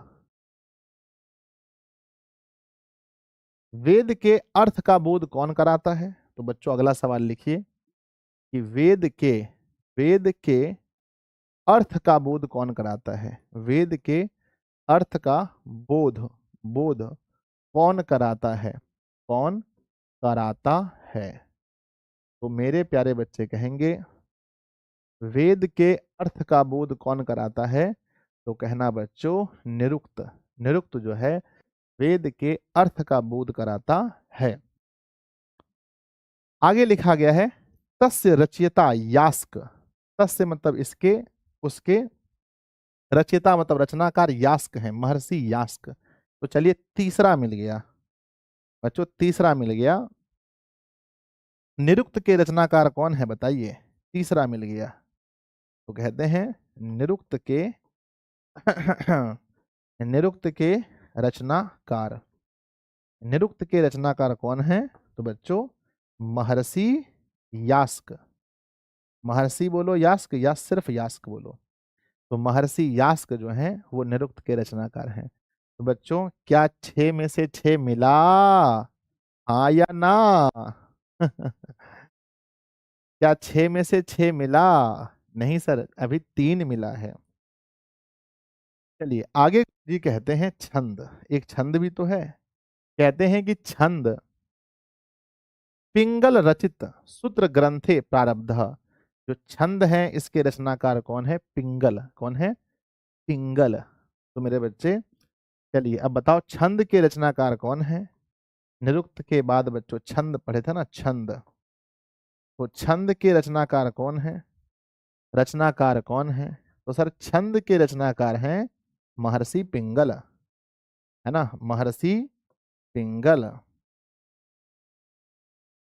क्या 6 में से 6 मिला? नहीं सर।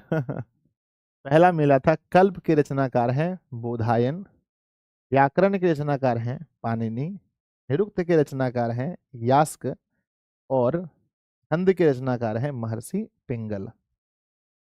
चलिए आगे बढ़ते हैं।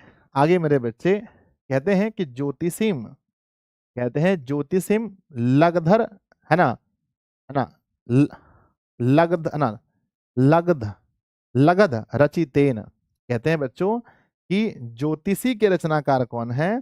ज्योतिषी के रचनाकार हैं लगध। लगध है, कई जगह लगधर मिलता है, लगधर, लगधर। तो बच्चों ज्योतिषी के रचनाकार कौन है बताइए? ज्योतिषी के रचनाकार कौन है? तो गुरुदेव ज्योतिषी के रचनाकार कौन है? तो ज्योतिषी, ज्योतिषी के रचनाकार कौन है बताओ? सर ज्योतिषी के रचनाकार हैं लगधर। महर्षि लगधर बोलिए या सिर्फ लगधर बोलिए। तो बच्चों ज्योतिषी के रचनाकार हैं लगधर। क्या 6 में से 6 मिला? नहीं सर, एक अभी भी कम है। शिक्षा का नहीं मिला है, शिक्षा का नहीं मिला, बाकी सब मिल गया है ना। शिक्षा नहीं मिला है। कल्प के रचनाकार बोधायन, व्याकरण के पाणिनि, छंद के पिंगल, ज्योतिषी के लगधर, निरुक्त के यास्क, बस एक बचा है शिक्षा का। बच्चों आगे लिखा गया है, आगे लिखा गया है वेदांग ज्योतिषी ग्रंथे प्रावर्तक। क्या शिक्षा का मिला? नहीं सर, शिक्षा का नहीं मिला है ना, शिक्षा का नहीं मिला है। तो बच्चों यहाँ पर थोड़ा पढ़ लेते हैं। लिखा गया है निरुक्त का कार्य, निरुक्त का कार्य वेद का अर्थ बोध कराना है, उसके रचयिता यास्क हैं। छंद शास्त्र पिंगल द्वारा रचित ग्रंथ है। ज्योतिष शास्त्र को लगध के द्वारा रचित है। और बच्चों वेदांग ज्योतिष ग्रंथ से लिया गया है। तो बच्चों लगधर को लगध पढ़ेंगे। लगधर को क्या पढ़ेंगे बताओ? लगधर का बच्चों रौ हटा देते हैं, अब इसको लगध पढ़ेंगे, लगध। बच्चों शिक्षा नहीं मिला है। आइए ऊपर देखते हैं कहीं छूट तो नहीं गया।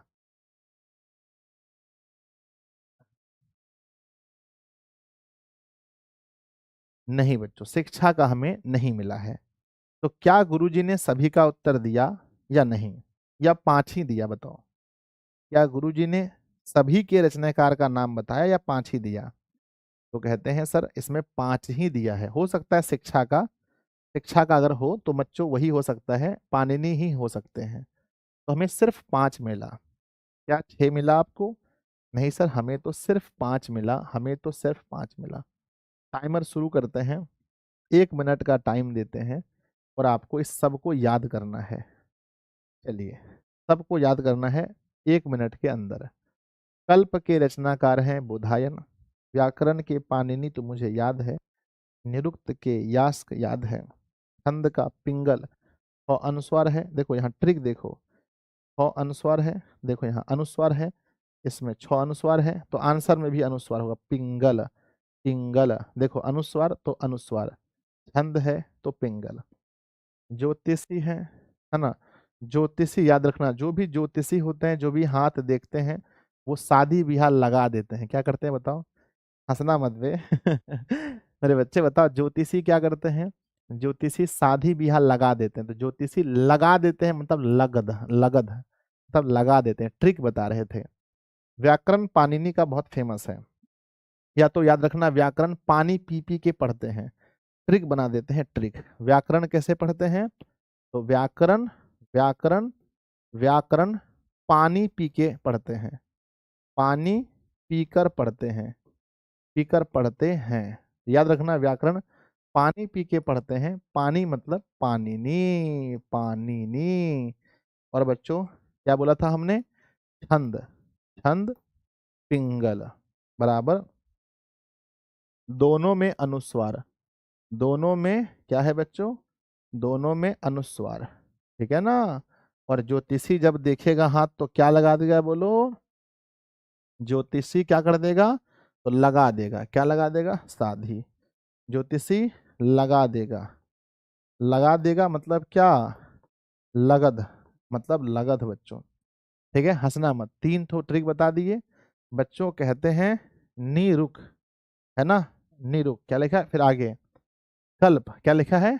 कल्प। तो बच्चों लिखा है बोध। तो याद रखना बच्चों कि कपिल वस्तु में क से क्या होता है ना, देखना बच्चों, कब, है ना, क और उधर से होगा ब, तो मिलकर बनेगा कब। क्या मिलेगा? कल्प। या फिर कह सकते हैं कल्प, यानी कि बच्चों कल्प जो है वो बोधायन मतलब भगवान बुद्ध, है ना। तो कल्प के रूप में कौन है? कल्प के रूप में कौन है? बुद्ध है। अगर पूछा जाए बच्चों, ट्रिक हम बता दिए, कल्प के रूप में बुद्ध हैं। कल्प के रूप में कौन है बताओ? बुद्ध। कल्प के रूप में बुद्ध हैं। बुद्ध, बुद्ध मतलब होता है, कल्प के रूप में बुद्ध हैं, बुद्ध मतलब होता है बोधायन। बुद्ध मतलब होता है बोधायन। बुद्ध मतलब होता है बोधायन। और एक बचा है बच्चों निरुक्त। निरुक्त का हो जाएगा यास्क, है ना। निरुक्त का क्या हो जाएगा? निरुक्त। रुक्त, आधा को आया ना, निरुक्त में आधा को और आधा कहीं पर साझा कल्प में है। निरुक्त, निरुक्त में क्या है बच्चों? यास्क, है ना। निरुक्त का क्या हो जाएगा? यास्क। इसको बच्चों याद कर लेना, ठीक है। ढंग का कोई ट्रिक नहीं बना पाया, है ना। बताओ मेरे बच्चे, क्या आपको याद रहेगा? एक बार हाँ तो दिल बनाकर भेजिए कि गुरुदेव कैसो भी याद हो जाए, परीक्षा में बनना चाहिए बस। चाहे ट्रिक से याद हो या ऐसे याद हो, कैसे भी करो मेरे बच्चे, लेकिन याद करना है परीक्षा में। मुझे लिखकर भेजिए फटाफट कि सर कुछ हो जाए, परीक्षा में याद कर लेंगे। जल्दी बताओ सर जी, हो कुछ हो जाए गुरुदेव मालिक मेरे, कुछ हो जाए, याद कर लेंगे, रट लेंगे, बताओ रट लोगे? हाथ उठाकर बताओ। अच्छा मेरे बच्चे, किसी भी तरह से इसको रट लेना। भैया बूढ़े काम नहीं कर रहा है, पानी उनी पिलाना पड़ेगा इसको। कुछ हो जाए मेरे बच्चे, याद कर। आ जाओ, आगे कहते हैं अब्राहम। अब कौन से विद्यार्थी पूछ रहे हैं? अब कौन से विद्यार्थी पूछ रहे हैं? अब पूछ रहे हैं अब्राहम नाम के विद्यार्थी, है ना।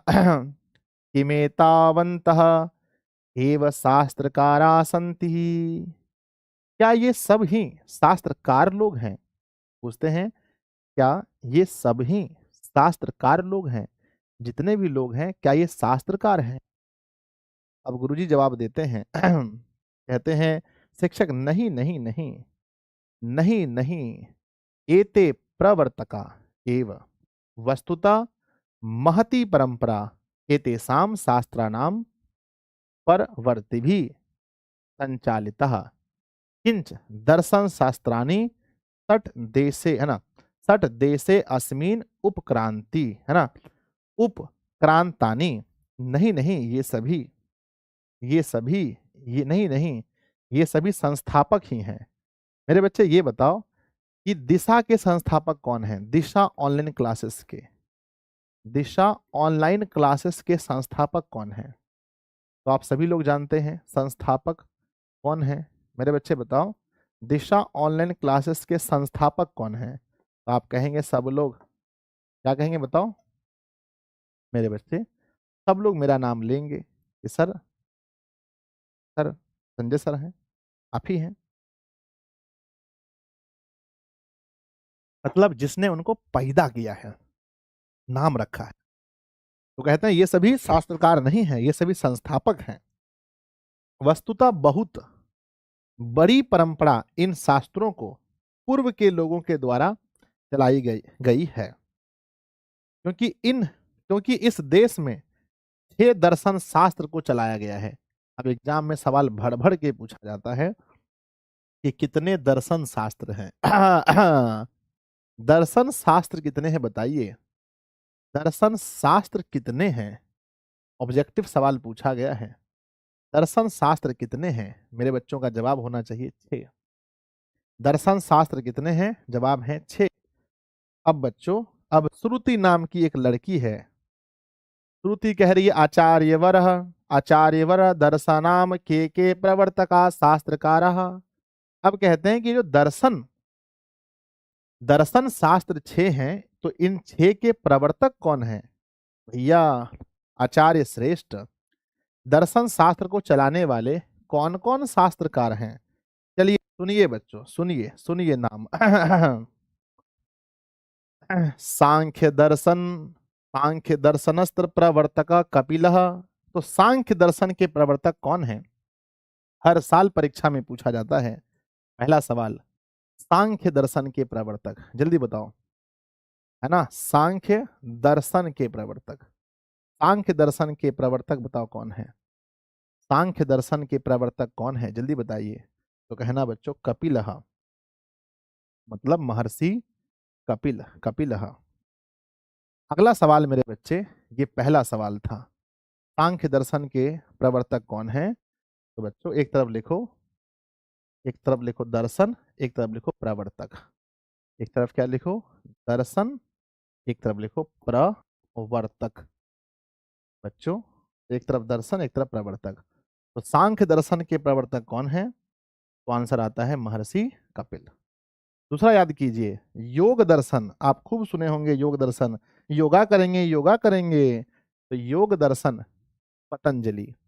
तो योग दर्शन के प्रवर्तक कौन है मेरे बच्चे? ये तो हल्का है कि योग दर्शन, योग दर्शन करेंगे, एक बाबा हुआ करते थे, उन्हीं का नाम था पतंजलि। क्या आप लोग जानते हैं, क्या आप सभी जानते हैं कि पतंजलि नाम कैसे पड़ा?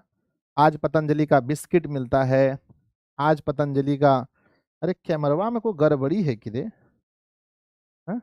सादा सादा दिखता है।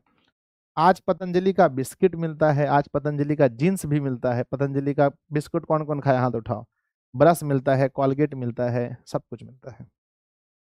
तो योग दर्शन महर्षि पतंजलि, है ना। पतंजलि नाम के एक ऋषि थे, उनके जाने के बाद बाबा रामदेव ने इनको संभाला है, पतंजलि को, पतंजलि।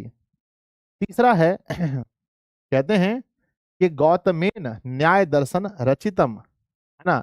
तो बच्चों न्याय दर्शन के रचनाकार कौन है, पूछा जाएगा कि न्याय दर्शन के रचनाकार कौन है, बताओ। न्याय दर्शन, न्याय दर्शन के रचनाकार कौन है? तो न्याय दर्शन के रचनाकार हैं महर्षि गौतम। कौन है मेरे बच्चे? महर्षि गौतम, है ना। तो गौतम जो हैं वो न्याय दर्शन के हैं। आगे आता है कनादेन च वैशेषिक दर्शन। तो बच्चों वैशेषिक दर्शन के कौन है? महर्षि कनाद। पूछा जाएगा वैशेषिक दर्शन, वैशेषिक दर्शन, वैशेषिक दर्शन के प्रवर्तक कौन है? तो वैशेषिक दर्शन के हैं कनाद। कौन है? कनाद। वैशेषिक दर्शन के हैं बच्चों महर्षि कनाद। ठीक है। पांचवा आता है जेमिनी मीमांसा दर्शन, जेमिनीना, है ना, जेमिनी, जेमिनीना मीमांसा दर्शनम। तो बच्चों मीमांसा दर्शन के कौन है बताओ? मीमांसा दर्शन, है ना, मीमांसा, मीमांसा दर्शन के प्रवर्तक कौन है? तो बच्चों जेमिनी। कौन है? जेमिनी, जेमिनी, ठीक है ना। जेमिनी जो है ये मीमांसा दर्शन के हैं। और बादरायण च वेदांत दर्शन मेरे बच्चे। और बताओ वेदांत दर्शन के कौन है? है ना, लिखा है ना, बादरायण वेदांत दर्शन। तो वेदांत, वेदांत दर्शन के कौन है? तो वेदांत दर्शन के हैं बादरायण बच्चों। कौन है? बादरायण, रायन, बादरायण, है ना, बादरायण।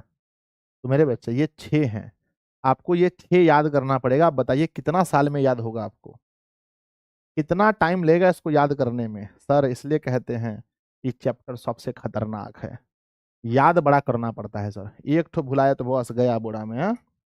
पढ़िए पहला, हंसिएगा नहीं। पहला मेरे बच्चे, हमने याद रखा है कि मेरे गांव में एक कपिल नाम का व्यक्ति है। मेरे गांव में एक कपिल नाम का व्यक्ति है जो शंख बजाता है, पुपू।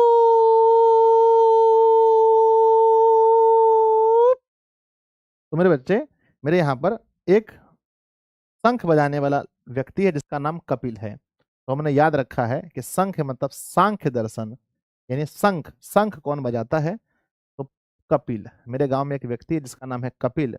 तो हम याद रखे हैं कि सांख्य दर्शन के प्रवर्तक कौन है? कहेंगे कपिल है। अगला, योग आप सब जानते हैं। जैसे ही योग करेंगे, जैसे ही बच्चों क्या करेंगे? योग करेंगे। जैसे ही आप योग करेंगे तो आपका नाम याद आ जाएगा, किसका? बाबा रामदेव का। और जैसे ही योग करेंगे तो पेट ऊपर नीचे, है ना, पेट ऊपर नीचे, जैसे ही योग करेंगे तो बाबा रामदेव का नाम आएगा, और रामदेव साहब, जब रामदेव बाबा का नाम याद आएगा तो कौन सा बिस्कुट खिलाते हैं वो बताइए। रामदेव बाबा कौन सा बिस्कुट खिलाते हैं? तो रामदेव बाबा पतंजलि का बिस्कुट खिलाते हैं। रामदेव बाबा पतंजलि का बिस्कुट खिलाते हैं। चलिए, जब भी न्याय की बात होगी, न्याय मतलब फैसला, न्याय, दो लड़का जा रहा था रास्ते में, एक लड़के ने दूसरे लड़के को घींच के चाटा मारा, पांचों उंगली गाल में बैठ गया। न्याय दर्शन, तो न्याय कौन करेगा बताओ? सबसे अच्छा इस दुनिया में न्याय कौन कर सकता है? भगवान बुद्ध। कौन कर सकते हैं? गौतम बुद्ध। कौन बच्चों? गौतम। तो न्याय कर सकते हैं गौतम बुद्ध। तो याद रखना, जब भी न्याय की बात होगी तब याद आएगा किसका? गौतम का। गौतम बुद्ध का नाम है सिर्फ गौतम, स्टार्टिंग में है गौतम बुद्ध, तो न्याय कौन कराएंगे? गौतम बुद्ध, है ना। चलिए, आगे बढ़ जाए। बच्चों कहते हैं वैशेषिक, वैशेषिक, ध्यान दे, जब वैशेषिक कहते हैं तो बच्चों इसमें क्या आता है? वैशेषिक मतलब विश, विश, वैशेषिक मतलब बहुत सारा 100 है, ध्यान दीजिए। वैशेषिक, वैशेषिक, वैशेषिक मतलब कि वाइब्रेशन आ रहा है विष का, विष, वैशेषिक मतलब विष। बच्चों, अगर आप किसी इंसान को मरना है तो उसको कितना विष खाना चाहिए बताइए? कण भर या आधा किलो, 1 किलो, 1 कुंटल? बताइए सर। देखिए, अगर वैशेषिक मतलब विष खाना है तो कण भर खाइए, कण भर। तो याद रखना बच्चों कि वैशेषिक दर्शन के रचनाकार हैं कण भर मतलब कनाद। कण भर मतलब ट्रिक बोलो, कण भर मतलब, अरे मेरे बच्चे ट्रिक बोलो, कण भर मतलब कनाद, कण भर खाना है। अगर बच्चों विष खाना है तो कण भर। मेरे बच्चे कहते हैं कि मीमांसा मतलब मांस आ गया, मीमांसा में क्या आ गया? मांस आ गया। तो अगर आपसे कोई पूछे कि कब मांस खाए हो, कोई आपसे पूछे कब मांस खाए हो, कहना जमाना हो गया। कोई आपसे पूछे अरे छोटे कब मांस खाए हो, विशाल, रोशनी, दीपक, इरफान, सबसे मैं पूछ रहा हूँ कब मांस खाए हो, बोलो। मैं पूछ रहा हूँ कब मांस खाए हो, कहना जमाना हो गया। तो बच्चों, मांस, मीमांसा दर्शन, कब मांस खाए हो, जमाना हो गया। जमाना मतलब जेमिनी, जमाना मतलब जेमिनी। कब मांस खाए हो तो कहना कि जमाना हो गया। फिर मेरे बच्चे कहते हैं कि वेदांत दर्शन, वेद, वेदांत दर्शन में वद, वेदांत में वद है तो यहां पर भी वाद है, वादरायण। वेद वाद, वेद बाद, वेद बाद, वेद बाद, वेद बाद। जब आप करें, जब आप कहेंगे वेदांत तो हम कहेंगे बादरायण। तो यहाँ है व द, यहाँ ब द, है ना। व द, अगर आपसे पूछे व द तुम कहना ब द, कोई कहता है व द तुम कहो ब द। अरे भैया मजाक करते हैं।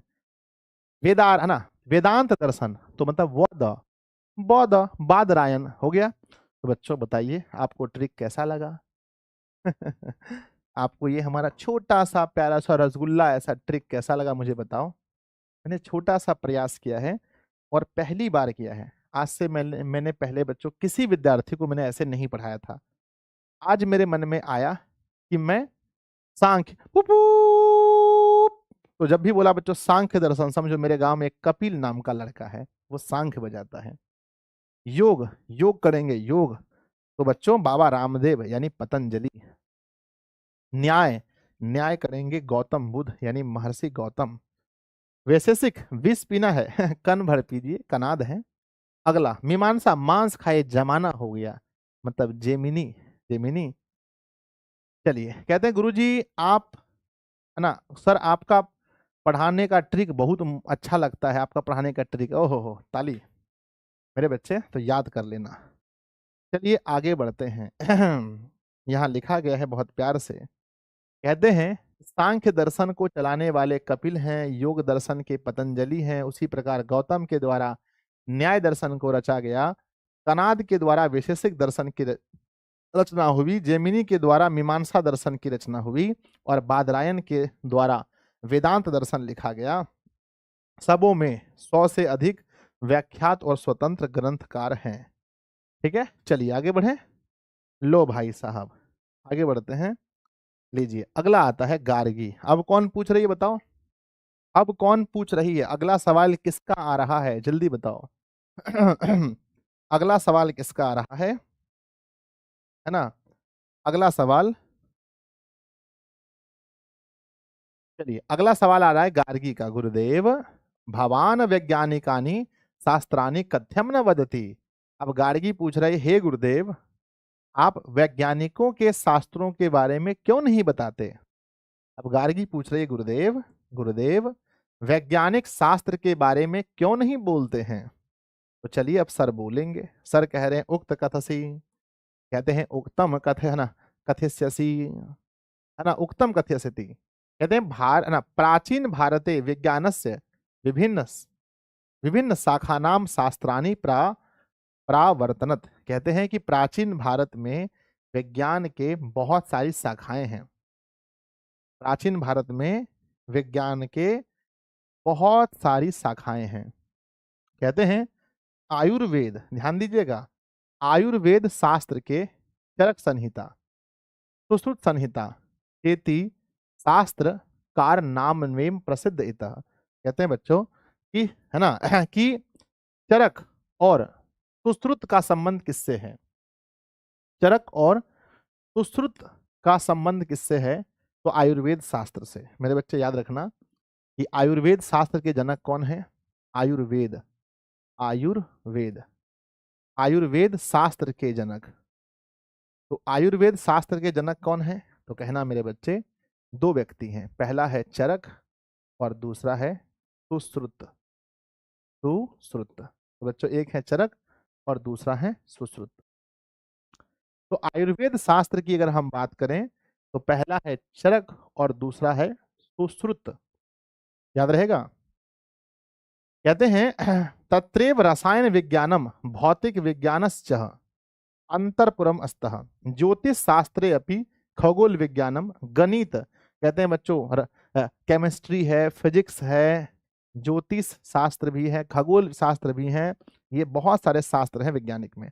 आर्यभट्टस्य ग्रंथ आर्यभट्ट नामा प्रसिद्ध। कहते हैं आर्यभट्ट का एक ग्रंथ है जो बहुत प्रसिद्ध है, जिसका नाम है आर्यभट्ट नामा। तो बच्चों पूछा जाएगा आर्यभट्ट नामा किसका ग्रंथ है बताओ? आर्य आर्य भट्ट नामा, आर्यभट्टीय नामा किसका ग्रंथ है बताओ? आर्यभट्टीय नामा किसका ग्रंथ है? आंसर भेजिए, किसका ग्रंथ है? तो बच्चों आप लोग सुने होंगे कि शून्य की खोज किसने की थी? शून्य की खोज किसने की थी? आर्यभट्ट ने। सवाल पूछा है कि आर्यभट्टीय नामा, आर्यभट्टीय नामा किसका ग्रंथ है? तो कहते हैं बच्चों आर्यभट्टीय नामा जो है ये आर्यभट्ट का ग्रंथ है, आर्यभट्ट का ग्रंथ है आर्यभट्टीय नामा। चलिए बच्चों यहां पढ़ते हैं कहा जाता है प्राचीन भारत में विज्ञान के विभिन्न शाखाओं के शास्त्रों को रचा गया है। आयुर्वेद शास्त्र में चरक संहिता और सुश्रुत संहिता शास्त्रकार के नाम से दोनों प्रसिद्ध हैं। उनमें ही रसायन विज्ञान, भौतिक विज्ञान, है ना, भौतिक विज्ञान, गणित इत्यादि शास्त्र हैं। आर्यभट्ट का ग्रंथ आर्यभट्टीय नामा प्रसिद्ध है, आर्यभट्टीय नामा प्रसिद्ध है। चलो बच्चों आगे बढ़ते हैं। अब पढ़ते हैं, बस एक दो स्लाइड बचा हुआ है, इसको अच्छे से पढ़ते हैं। एवं बच्चों, एवं, एवं कहते हैं वराह मिहिरस्य वृहत संहिता विशाल ग्रंथो यत्र नाना विषया समन्वितः। कहते हैं बच्चों बहुत इंपॉर्टेंट है कि वृहत संहिता किसकी रचना है बताओ? है ना, वृहत संहिता किसकी रचना है, जल्दी बताओ। वृहत संहिता किसकी रचना है? तो बच्चों वृहत संहिता जो रचना है वो किसकी है? बोलो भाई बोलो, कैसे पढ़ाएं? वृहत संहिता किसकी रचना है? तो वराह मिहिर की। बच्चों बहुत इंपॉर्टेंट है कि वृहत संहिता किसकी रचना है। बच्चों याद रखना कि वृहत संहिता, है ना, वृहत संहिता किसकी रचना है? तो वृहत संहिता जो है किसकी रचना है? तो कहना बच्चों वृहत संहिता जो है, वृहत संहिता किसकी रचना है? तो वराह मिहिर की, है ना, वराह, वराह मिहिर, वराह मिहिर की रचना है। वृहत संहिता किसकी रचना है? तो कहना बच्चों वराह मिहिर की रचना है। बहुत इंपॉर्टेंट है, वृहत संहिता वराह मिहिर की रचना है। कहते हैं आगे बच्चों कहते हैं वास्तुशास्त्र, वास्तुशास्त्र शास्त्रम अपि अत्र व्यापक शास्त्र मासितः कृषि विज्ञान च पराशरेण रचितम। बच्चों कृषि विज्ञान के रचनाकार कौन है? भैया इतना याद कैसे करेंगे, जान निकल जाएगा। पराशरण, पराशरण। कृषि विज्ञान के रचनाकार कौन है बताओ? कृषि विज्ञान के रचनाकार कौन है? कृषि विज्ञान, कृषि कृषि विज्ञान के रचनाकार कौन है? तो पराशरण, पराशरण। तो बच्चों कहेंगे कृषि विज्ञान के रचनाकार कौन है? तो कृषि विज्ञान के रचनाकार हैं पराशरण। कहते हैं कहते हैं मेरे बच्चे वस्तुतो नास्ति शास्त्रकारा नाम अल्पसंख्या, और कहते हैं अभी भी कहते हैं शास्त्रकारों की संख्या कम नहीं है, शास्त्रकारों की संख्या कम नहीं है, और भी बहुत है। लेखक क्या कहते हैं कि बच्चे शास्त्रकारों की संख्या यही खत्म नहीं होती, और भी बहुत है। ठीक है, तो बच्चों जितना हम लोग पढ़ें, जितना हम लोग पढ़ें, क्या इतने ही शास्त्रकार हैं कि और भी हैं? बताओ, और भी हैं? तो कहेंगे गुरुजी और भी हैं, और भी हैं। तो इसके अलावे बहुत हैं, इसको हिंदी में भी अगर पढ़ लीजिए अच्छा रहेगा। कहते हैं वास्तुशास्त्र भी यहाँ बहुत बड़ा शास्त्र था, और कृषि विज्ञान को पराशरण के द्वारा रचना की गई। इसी प्रकार वराहमिहिर का वृहत संहिता विशाल ग्रंथ है, जिसमें अनेक विषय समन्वित हैं, समन्वित हैं। ठीक है बच्चों, इसको याद करो, ट्रिक बनाओ, ट्रिक सर ट्रिक बन गया, ट्रिक बन गया, ट्रिक बन गया, है ना मेरे बच्चे? वृहत में देखो, वृहत में, वृहत में अगर ये व्री हटा दें तो वह हो जाएगा, वह वृहत। बच्चों वृहत, ध्यान देना, वृहत, है ना। आप लोग बच्चों कभी शादी में गए हैं? कोई ऐसा स्टूडेंट है जो शादी में गए हैं? पल पल ना माने टिंकू जिया, है टिंकू जिया, इश्क का मंजन घसीले पिया। बच्चों ये गाना बजता है और बहुत डांस चलता है डिडिक डिडिक डिडिक डिडिक शादी में। तो बच्चों वृहत मतलब होता है बड़ा, लघु मतलब छोटा, बृहत मतलब होता है बड़ा, दीर्घ मतलब होता है बड़ा। तो बच्चों कहते हैं कि जब सब लोग बाराती में डांस कर रहे थे, डिडिक डिडिक चल रहा था, सब लोग डांस, बहुत डांस मस्ती कर रहे थे, तभी पूछा, एक आदमी ने, गांव वाले ने कॉलर पकड़ा और पूछा कि सबसे वृहत कौन है, यहाँ सबसे बड़ा कौन है? तब बाराती दारू पिया था, बोला छोड़िए हमारा गला। उन्होंने बोला वह।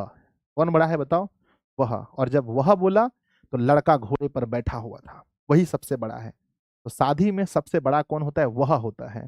तो पूछा जाएगा वृहत संहिता, पूछा गया है वृहत कौन है, सबसे वृहत कौन है? तो कहना बच्चों, ओहो सॉरी सॉरी माफ कीजिएगा, वह नहीं, वर, वर, सॉरी सॉरी, माथा मारेंगे हम, माथा मारेंगे। वर, सबसे बड़ा कौन है? वर। वर मतलब होता है दुल्हा, और वधु मतलब होता है दुल्हन। तो सबसे बड़ा कौन है बताओ? वृहत पूछा, बाराती में पूछा कि सबसे बड़ा कौन है, वृहत कौन है? तो कहते हैं वर, वर। तो पूछा जाएगा बच्चों वृहत संहिता के लेखक कौन है? तो कहना वराह मिहिर। वर पहले होगा, वर, वराह मिहिर, वराह मिहिर। अगला मेरे बच्चे कहते हैं कहते हैं बच्चों कृषि विज्ञान, कृषि विज्ञान के रचनाकार कौन है? कृषि विज्ञान के रचनाकार कौन है? तो बच्चों कहेंगे पराशरण। क्या है? पराशरण। मेरे बच्चे कहते हैं अगर आपको कृषि करनी है, कृषि करनी है, अगर आपको कृषि करनी है तो जमीन के शरण में जाना पड़ेगा, पढ़ना पड़ेगा उसके शरण, पढ़ना पड़ेगा उसके शरण। किसके शरण बताओ? जमीन का। तो कहेंगे बच्चों पराशरण मतलब पढ़ना पड़ेगा शरण। तो बच्चों पढ़ना पड़ेगा शरण किसका? तो है ना, तो मिट्टी का। तो बच्चों मिट्टी का पढ़ना पड़ेगा शरण, तब होगा कृषि। मिट्टी का पढ़ना पड़ेगा शरण, तब होगा कृषि। तो याद रखना कृषि विज्ञान के, कृषि विज्ञान के लेखक कौन है, मतलब रचनाकार कौन है? तो कहना पराशरण, क्योंकि पढ़ना पड़ेगा शरण तब होगा कृषि। तो पराशरण। बच्चों आइए आगे बढ़ते हैं। कहते हैं है ना वर्ग नायक पूछते हैं वर्ग नायक, है ना, वर्ग नायक किसको बोलते हैं पता है? वर्ग नायक बोलते हैं मॉनिटर साहब को। वर्ग नायक, वर्ग मतलब होता है कक्षा, नायक मतलब हीरो। जो कक्षा का हीरो होता है, जो मॉनिटर होता है ना, मॉनिटर क्या होता है रे? आप लोग बने होंगे स्कूल में, मॉनिटर होता है क्या? कहते हैं कि गुरुदेव अध्य बहुज्ञातम प्राचीनस्य भारतस्य गौरव सर्वथा समृद्धः। कहते हैं कि गुरुदेव आज बहुत जानकारी हुई, प्राचीन भारत का गौरव हमेशा समृद्ध रहा है। अब जो मॉनिटर थे क्लास के, उन्होंने कहा हाँ सर, क्लास का मॉनिटर बोला कि गुरुजी आज बहुत कुछ सीखने को मिला। चलिए अब देखिए आगे क्या होता है। आगे शिक्षक कहते हैं कि शिक्षक वर्गात निष्क्रमाति निष्क्रमामति छात्र अनुगछन्ति। कहते हैं शिक्षक वर्ग से निकलते हैं, उनके पीछे पीछे छात्र भी निकल जाते हैं और कक्षा हुआ समाप्त। बोलो बांके बिहारी लाल की जय। तो बच्चों यहीं पर होता है ये कक्षा समाप्त। आपको कैसा लगा मुझे बताओ, कि चैप्टर कैसा लगा? सर चैप्टर तो जैसा भी लगा हो, बहुत याद करना पड़ा गुरुजी इस चैप्टर में, बताओ कैसा लगा? सर अंतिम चैप्टर बहुत खतरनाक था, बताओ मेरे बच्चे कैसा लगा आपको? हम उम्मीद करते हैं कि आपको बहुत अच्छा लगा होगा। मेरे बच्चे सवाल भी बहुत अच्छे बनेंगे, एक बार जल्दी से बताओ कैसा लगा, है ना? जल्दी जल्दी। मजा आ गया गुरुदेव, मजा आ गया। एक बार बच्चों लाइक बटन दाब दो, फटाफट से लाइक बटन लगा दो फटाफट से, ठीक है? हम तो आपको फंसा सकते हैं सवाल में। चलिए बच्चों एक बार टेस्ट लेते हैं पहले, फिर क्लास स्टार्ट करते हैं। टेस्ट, आसान आसान प्रश्न। हमें कर्तव्य और अकर्तव्य का बोध कौन कराता है? हमें कर्तव्य और अकर्तव्य का बोध कौन कराता है? गुरुजी शास्त्र। कहते हैं मेरे बच्चे वेदांग कितने हैं, यानी वेद के अंग, वेदांग मतलब वेद के अंग कितने हैं? तो गुरुदेव वेद के अंग 6 हैं। अगला सवाल है, किसका व्याकरण प्रसिद्ध है? किसका व्याकरण प्रसिद्ध है, बताइए किसका व्याकरण प्रसिद्ध है? आंसर, पाणिनि का।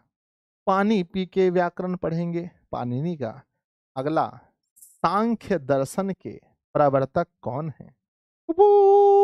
याद कीजिए सांख्य दर्शन, तो सांख कौन बजाता है? सांख्य दर्शन के प्रवर्तक हैं हमारे गांव में एक व्यक्ति है जिनका नाम है कपिल। अगला सवाल नंबर 5 है, आर्यभट्टनामा किसकी पुस्तक है? आर्यभट्टनामा किसकी पुस्तक है? तो बच्चों आर्यभट्टनामा किसकी पुस्तक है? तो कहेंगे आर्यभट्टनामा आर्यभट्ट की पुस्तक है। मेरे बच्चे सवाल नंबर 6 है, सवाल नंबर 6 है, सवाल नंबर 6 है। ज्योतिषी शास्त्र के, ज्योतिषी के रचनाकार कौन है? ज्योतिषी के रचनाकार कौन है या ज्योतिषी के प्रवर्तक कौन है? हमने आपको बताया था कि जब ज्योतिषी देखेगा तो लगतो मतलब कि लगध। बच्चों ज्योतिषी जब भी देखेंगे तो क्या होगा? लग जाएगा साधी, मतलब लगध। याद कीजिए। 7वां नंबर सवाल है कि मेरे बच्चे, है ना, कि पतंजलि किसके किसके प्रवर्तक हैं? पतंजलि जो हैं वो किसके प्रवर्तक हैं?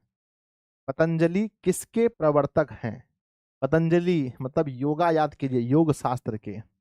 पतंजलि योग शास्त्र के रचनाकार हैं। मेरे बच्चे बताओ कि मीमांसा दर्शन के प्रवर्तक कौन है?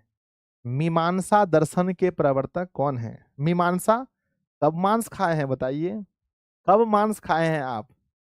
सर जमाना बीत गया, जमाना, कब मांस खाए हैं? जमाना बीत गया, मतलब जेमिनी, जेमिनी, जेमिनी। अगला सवाल नंबर 9 है कि बच्चों यह जो चैप्टर है शास्त्रकारा किस शैली में लिखा गया है?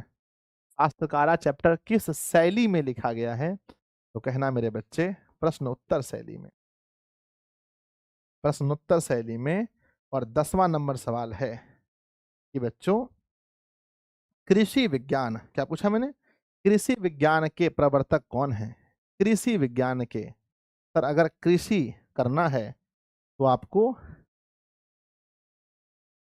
आपको शरण लेना पड़ेगा, कृषि के लिए शरण लेना पड़ेगा, पढ़ना पड़ेगा। शरण मतलब पराशरण, पढ़ना पड़ेगा। शरण मतलब पराशरण। तो मेरे बच्चे बताओ कि मैंने 10 टफ सवाल आपसे पूछे, 10 में से आपने हमें कितना जवाब दिया? 10 में से। तो बच्चों 10 में से आपने कितना सवाल का जवाब दिया है? एक बार दिल बनाकर भेजिए। और हम चाहते हैं कि सभी बच्चे, सभी मेरे छोटे मोटे पिन्नू मन्नू भाई बहन क्लास को लाइक कीजिए जल्दी से। सब लोग एक चैप्टर पढ़ा दिए हो एक के दिन में इतना अच्छा से, तो लाइक तो कीजिए जल्दी जल्दी से कि हाँ सर काहे न करेंगे लाइक। हमनी लाइक करब सर जी, हमनी फटाफट लाइक करब। राउर नीमन पढ़ावता रहा, जल्दी धीरे धीरे लाइक कीजिए सब लोग। आइए मेरे बच्चों, अब शुरू करते हैं ऑब्जेक्टिव का खेल। ठीक है, ऑब्जेक्टिव का खेल शुरू करते हैं भाइयों बहनों। पहला सवाल लिखा है व्याकरण के रचनाकार कौन है। तो हम बताए थे बच्चों कि व्याकरण जब हम लोग पढ़ेंगे तो पानी पी पी के पढ़ेंगे, मतलब पानी नहीं। अगला सवाल है शास्त्रकारा। शास्त्रकारा किस प्रकार का पाठ है। वार्तालाप है, निबंध है, कथा है या नाटक है। तो बच्चों शास्त्रकारा जो है इसमें बातचीत हो रही है, इसको हम वार्तालाप कहते हैं। वार्तालाप, ऑप्शन ए। शास्त्र मानवों को किसका बोध कराता है। कर्तव्य, धर्तव्य, कर्तव्य अकर्तव्य या मंतव्य का। कर्तव्य अकर्तव्य का। वेद रूपी शास्त्र क्या है। अनित्य, नित्य, कृत्य या भृत्य। बच्चों वेद रूपी जो शास्त्र है वही नित्य है, याद रखना। वेद रूपी शास्त्र ही नित्य है। शास्त्र किसके लिए कर्तव्य और अकर्तव्य का विधान करते हैं, किसके लिए बताइए। याद रखना बच्चों, मानवों के लिए। अगला है शास्त्र किसके द्वारा रचित है। दानव, शिक्षक, छात्र या ऋषि। जितने भी शास्त्र हैं वो किसके द्वारा लिखे गए हैं। जितने भी शास्त्र हैं बच्चों वो ऋषि मुनियों के द्वारा लिखे गए हैं। शास्त्र किसको कर्तव्य और अकर्तव्य का बोध कराता है। शास्त्र किसको कर्तव्य और अकर्तव्य का बोध कराता है। कहना मानव को। अगला कृषि विज्ञान के प्रवर्तक कौन है।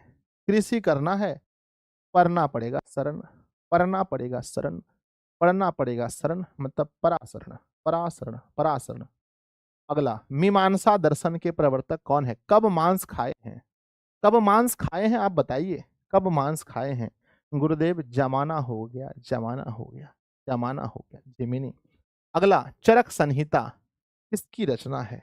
चरक मैंने बताया था, चरक और सुश्रुत, चरक और सुश्रुत दोनों बच्चों मान के चलो आपके गाल में चरक हो गया, थोड़ा थोड़ा गोल गोल चक्का चक्का हो गया, तो क्या करते हैं आयुर्वेद खाते हैं, आयुर्वेद की दवाई। तो ये चरक संहिता की रचना किसने की है। अच्छा महर्षि चरक ने की है, सॉरी। चरक संहिता की रचना किसने की है, तो महर्षि चरक ने की है। बच्चों चौ से चरक, चौ से चरक संहिता। बताओ 10 में से कितना सही हुआ। मुझे अपने बच्चों पर पूरा भरोसा है, 10 में से 10 का। आर्यभट्ट क्या पूछा है। आर्यभट्ट नामा ग्रंथ किसकी रचना है। आर्यभट्ट नामा ग्रंथ किसका है, आर्यभट्ट का है।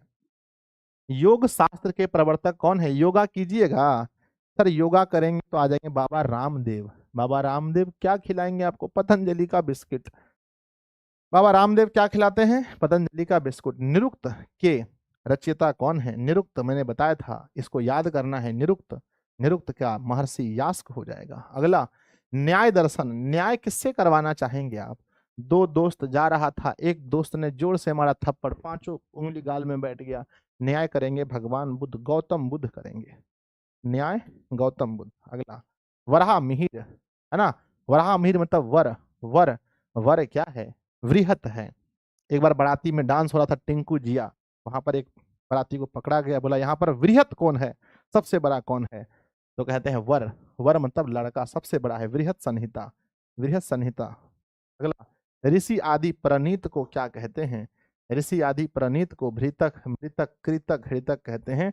प्रणीत को कृतक कहते हैं, कृतक कहते हैं, याद रखना। अगला ऋषि गौतम किस दर्शन की रचना की है। जो गौतम है, जो गौतम बुद्ध हैं वो सिर्फ न्याय करते हैं, किसी को थप्पड़ मारो तुरंत न्याय करेंगे, न्याय दर्शन। अगला निरुक्त का क्या अर्थ होता है। निरुक्त जो है मेरे बच्चे ये वेदार्थ बोध, यानी कि वेद का है ना, वेद के अर्थ का बोध कराता है, इसलिए हम इसे वेदार्थ बोध कहते हैं। आप पढ़े भी होंगे कि निरुक्त जो है वो वेद के अर्थ का बोध कराता है, इसलिए हम इसे वेदार्थ बोध कहते हैं। महर्षि यास्क द्वारा रचित ग्रंथ का नाम बताइए। यास्क ने निरुक्त लिखा है। अगला है, सभी छात्र किसका अभिवादन करते हैं? सभी छात्र शिक्षक का, अपने गुरु का, शिक्षक का अभिवादन करते हैं। सांख्य दर्शन पुपूप, सांख्य दर्शन, सांख कौन बजाता है? तो कपिल बजाता है। अगला, किसके 6 अंग हैं? किसके 6 अंग हैं?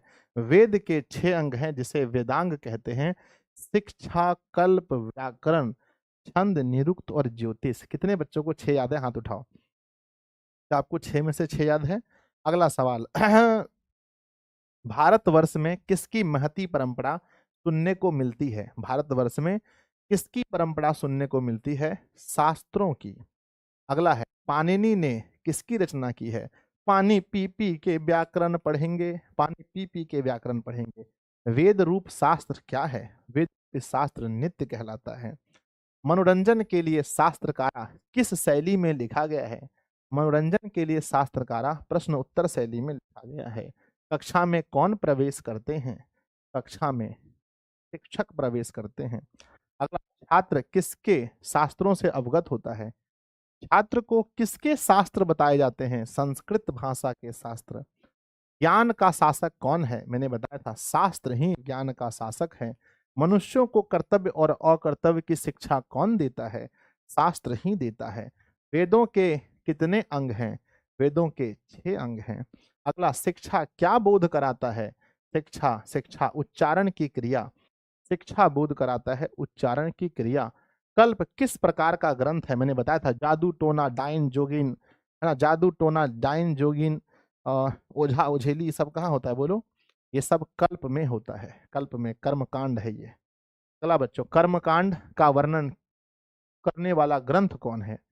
कर्मकांड का वर्णन करने वाला ग्रंथ कौन है? वो कल्प है। अगला, छात्रानाम तपः रिक्त स्थान में कौन सा पद आएगा? छात्रों के जीवन में क्या इंपॉर्टेंट है? ऑप्शन, सोना, घूमना, अध्ययन या ध्यान। तो अध्ययन करना, अध्ययनम तपः। पिंगल किस, पिंगल अनुस्वार, मैंने ट्रिक बताया था, पिंगल में अनुस्वार है तो छंद में भी अनुस्वार होना चाहिए, छंद। पिंगल ने छंद। अगला, चरक और सुश्रुत ने किस शास्त्र का प्रवर्तन किया है? तो चरक और सुश्रुत दोनों आयुर्वेद में थे, ऑप्शन नंबर ए। अगला, वृहत संहिता, वृहत कौन है? वृहत कौन है? मैंने बोला था, है ना, टिंकू जिया बज रहा था, एगो बाराती को पकड़ लिया, बोला वृहत कौन है? बोला वर, मतलब लड़का, वर, यानी बच्चों, है ना, वृहत संहिता वराह मिहिर, वराह मिहिर है इसके। अगला बच्चों, खत्म हो गया। तो मुझे बताइए 38 में, मेरे प्यारे प्यारे बच्चों ने 38 में कितना सही किया है? अंत भला तो सब भला, ये अंतिम चैप्टर है, तो हम चाहते हैं आप लोग पूरी ईमानदारी से बनाएं, आप लोग बहुत मजे से इस चैप्टर को पढ़ें। जल्दी बताइए।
हम घिचले जा रहे हैं, घिचले जा रहे हैं, घिचले जा रहे हैं, यहाँ साउंडे नहीं है। बताओ तो ये सब कोई बात हुआ?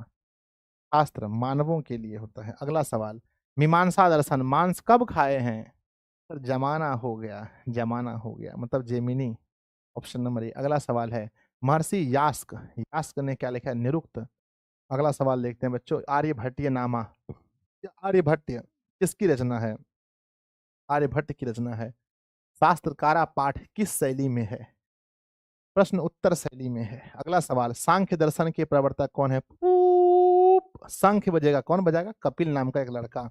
अगला, आर्यभट्ट किसकी रचना है? आर्यभट्ट की रचना है। दोबारा हो गया। वेदांत दर्शन के प्रवर्तक कौन है? वेदांत है ना, वेदांत। आप बोलेंगे वद, हम बोलेंगे बौद्ध। आप बोलेंगे वद, हम बोलेंगे बौद्ध, मतलब बादरायण। आप बोलेंगे वद, हम बोलेंगे, है ना, आप बोलेंगे वद, हम बोलेंगे बौद्ध। मेरे बच्चे बहुत आसान है। तो मेरे प्यारे प्यारे छोटे भाई, बताइए कितना सही हुआ 21 में से? क्वेश्चन बैंक 21 में से कितना सही हुआ? जल्दी बताओ।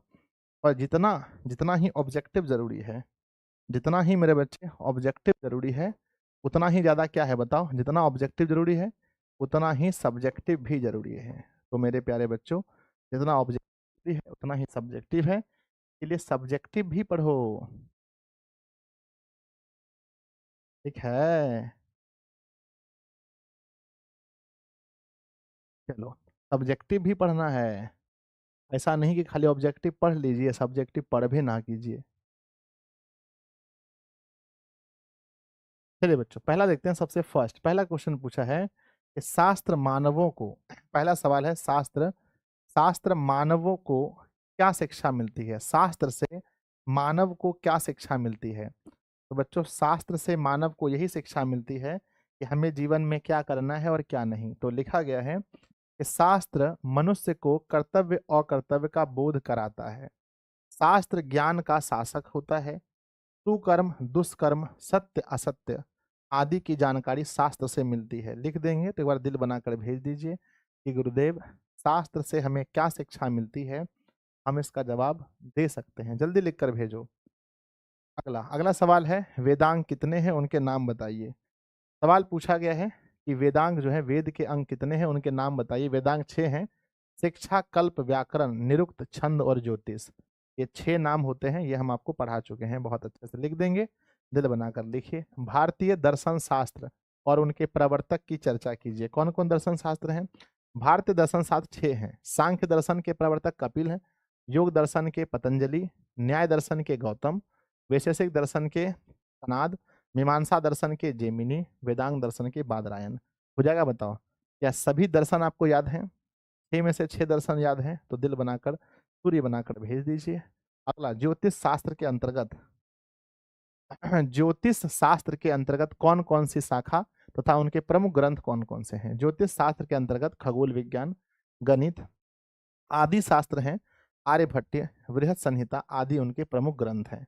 तो ज्योतिष शास्त्र के अंतर्गत कौन कौन से ग्रंथ आते हैं, कौन कौन सी शाखा हैं और उनके कौन कौन से ग्रंथ हैं? तो शाखा में 2 हुआ, खगोल विज्ञान और गणित, ये दोनों शाखा है। और उनके ग्रंथ का नाम है आर्यभट्टीय और बृहत संहिता। अगला है बच्चों, शास्त्र मनुष्यों को किस किस का बोध कराता है? शास्त्र मनुष्यों को किन किन चीजों का बोध कराता है? शास्त्र मनुष्यों को कर्तव्य और कर्तव्य का बोध कराता है। यह सत्य असत्य और सही काम या गलत कामों को के बारे में जानकारी देता है। हो जाएगा। शास्त्रकारा पाठ में किस विषय पर चर्चा है? शास्त्रकारा पाठ में शास्त्रों के माध्यम से सद्गुणों को ग्रहण करने की प्रेरणा है।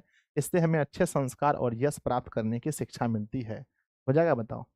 तो शास्त्रकारा पाठ में हम लोगों ने क्या सीखा? हमें अच्छी चीजों को ग्रहण करना है, जो अच्छी बातें हैं उन्हें ग्रहण करनी है और बुरे चीजों को छोड़ देना है।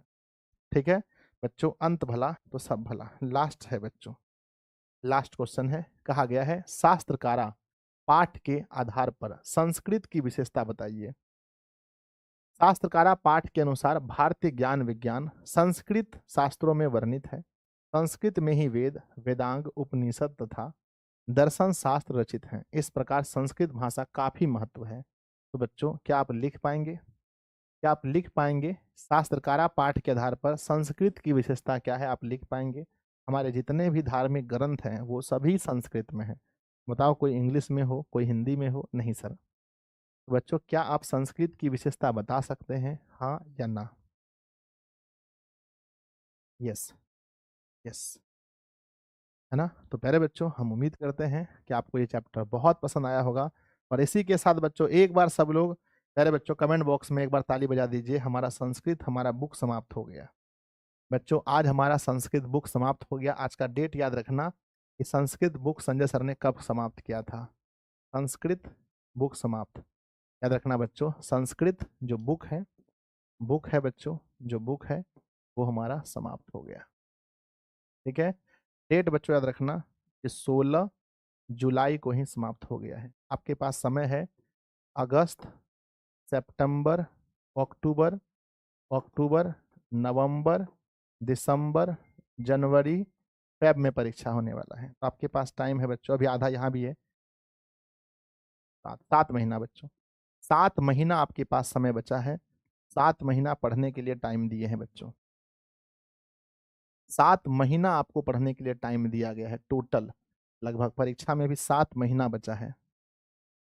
ठीक है ना मेरे बच्चे, 7 महीना आपको पढ़ने का टाइम मिला है। अब जितना अच्छा से पढ़ सकते हैं, जितनी बार पढ़ सकते हैं, आप जरूर पढ़िएगा बच्चों। अब मेरा कहना ये था कि अब हमारे पास बचा है ग्रामर। क्या बचा है?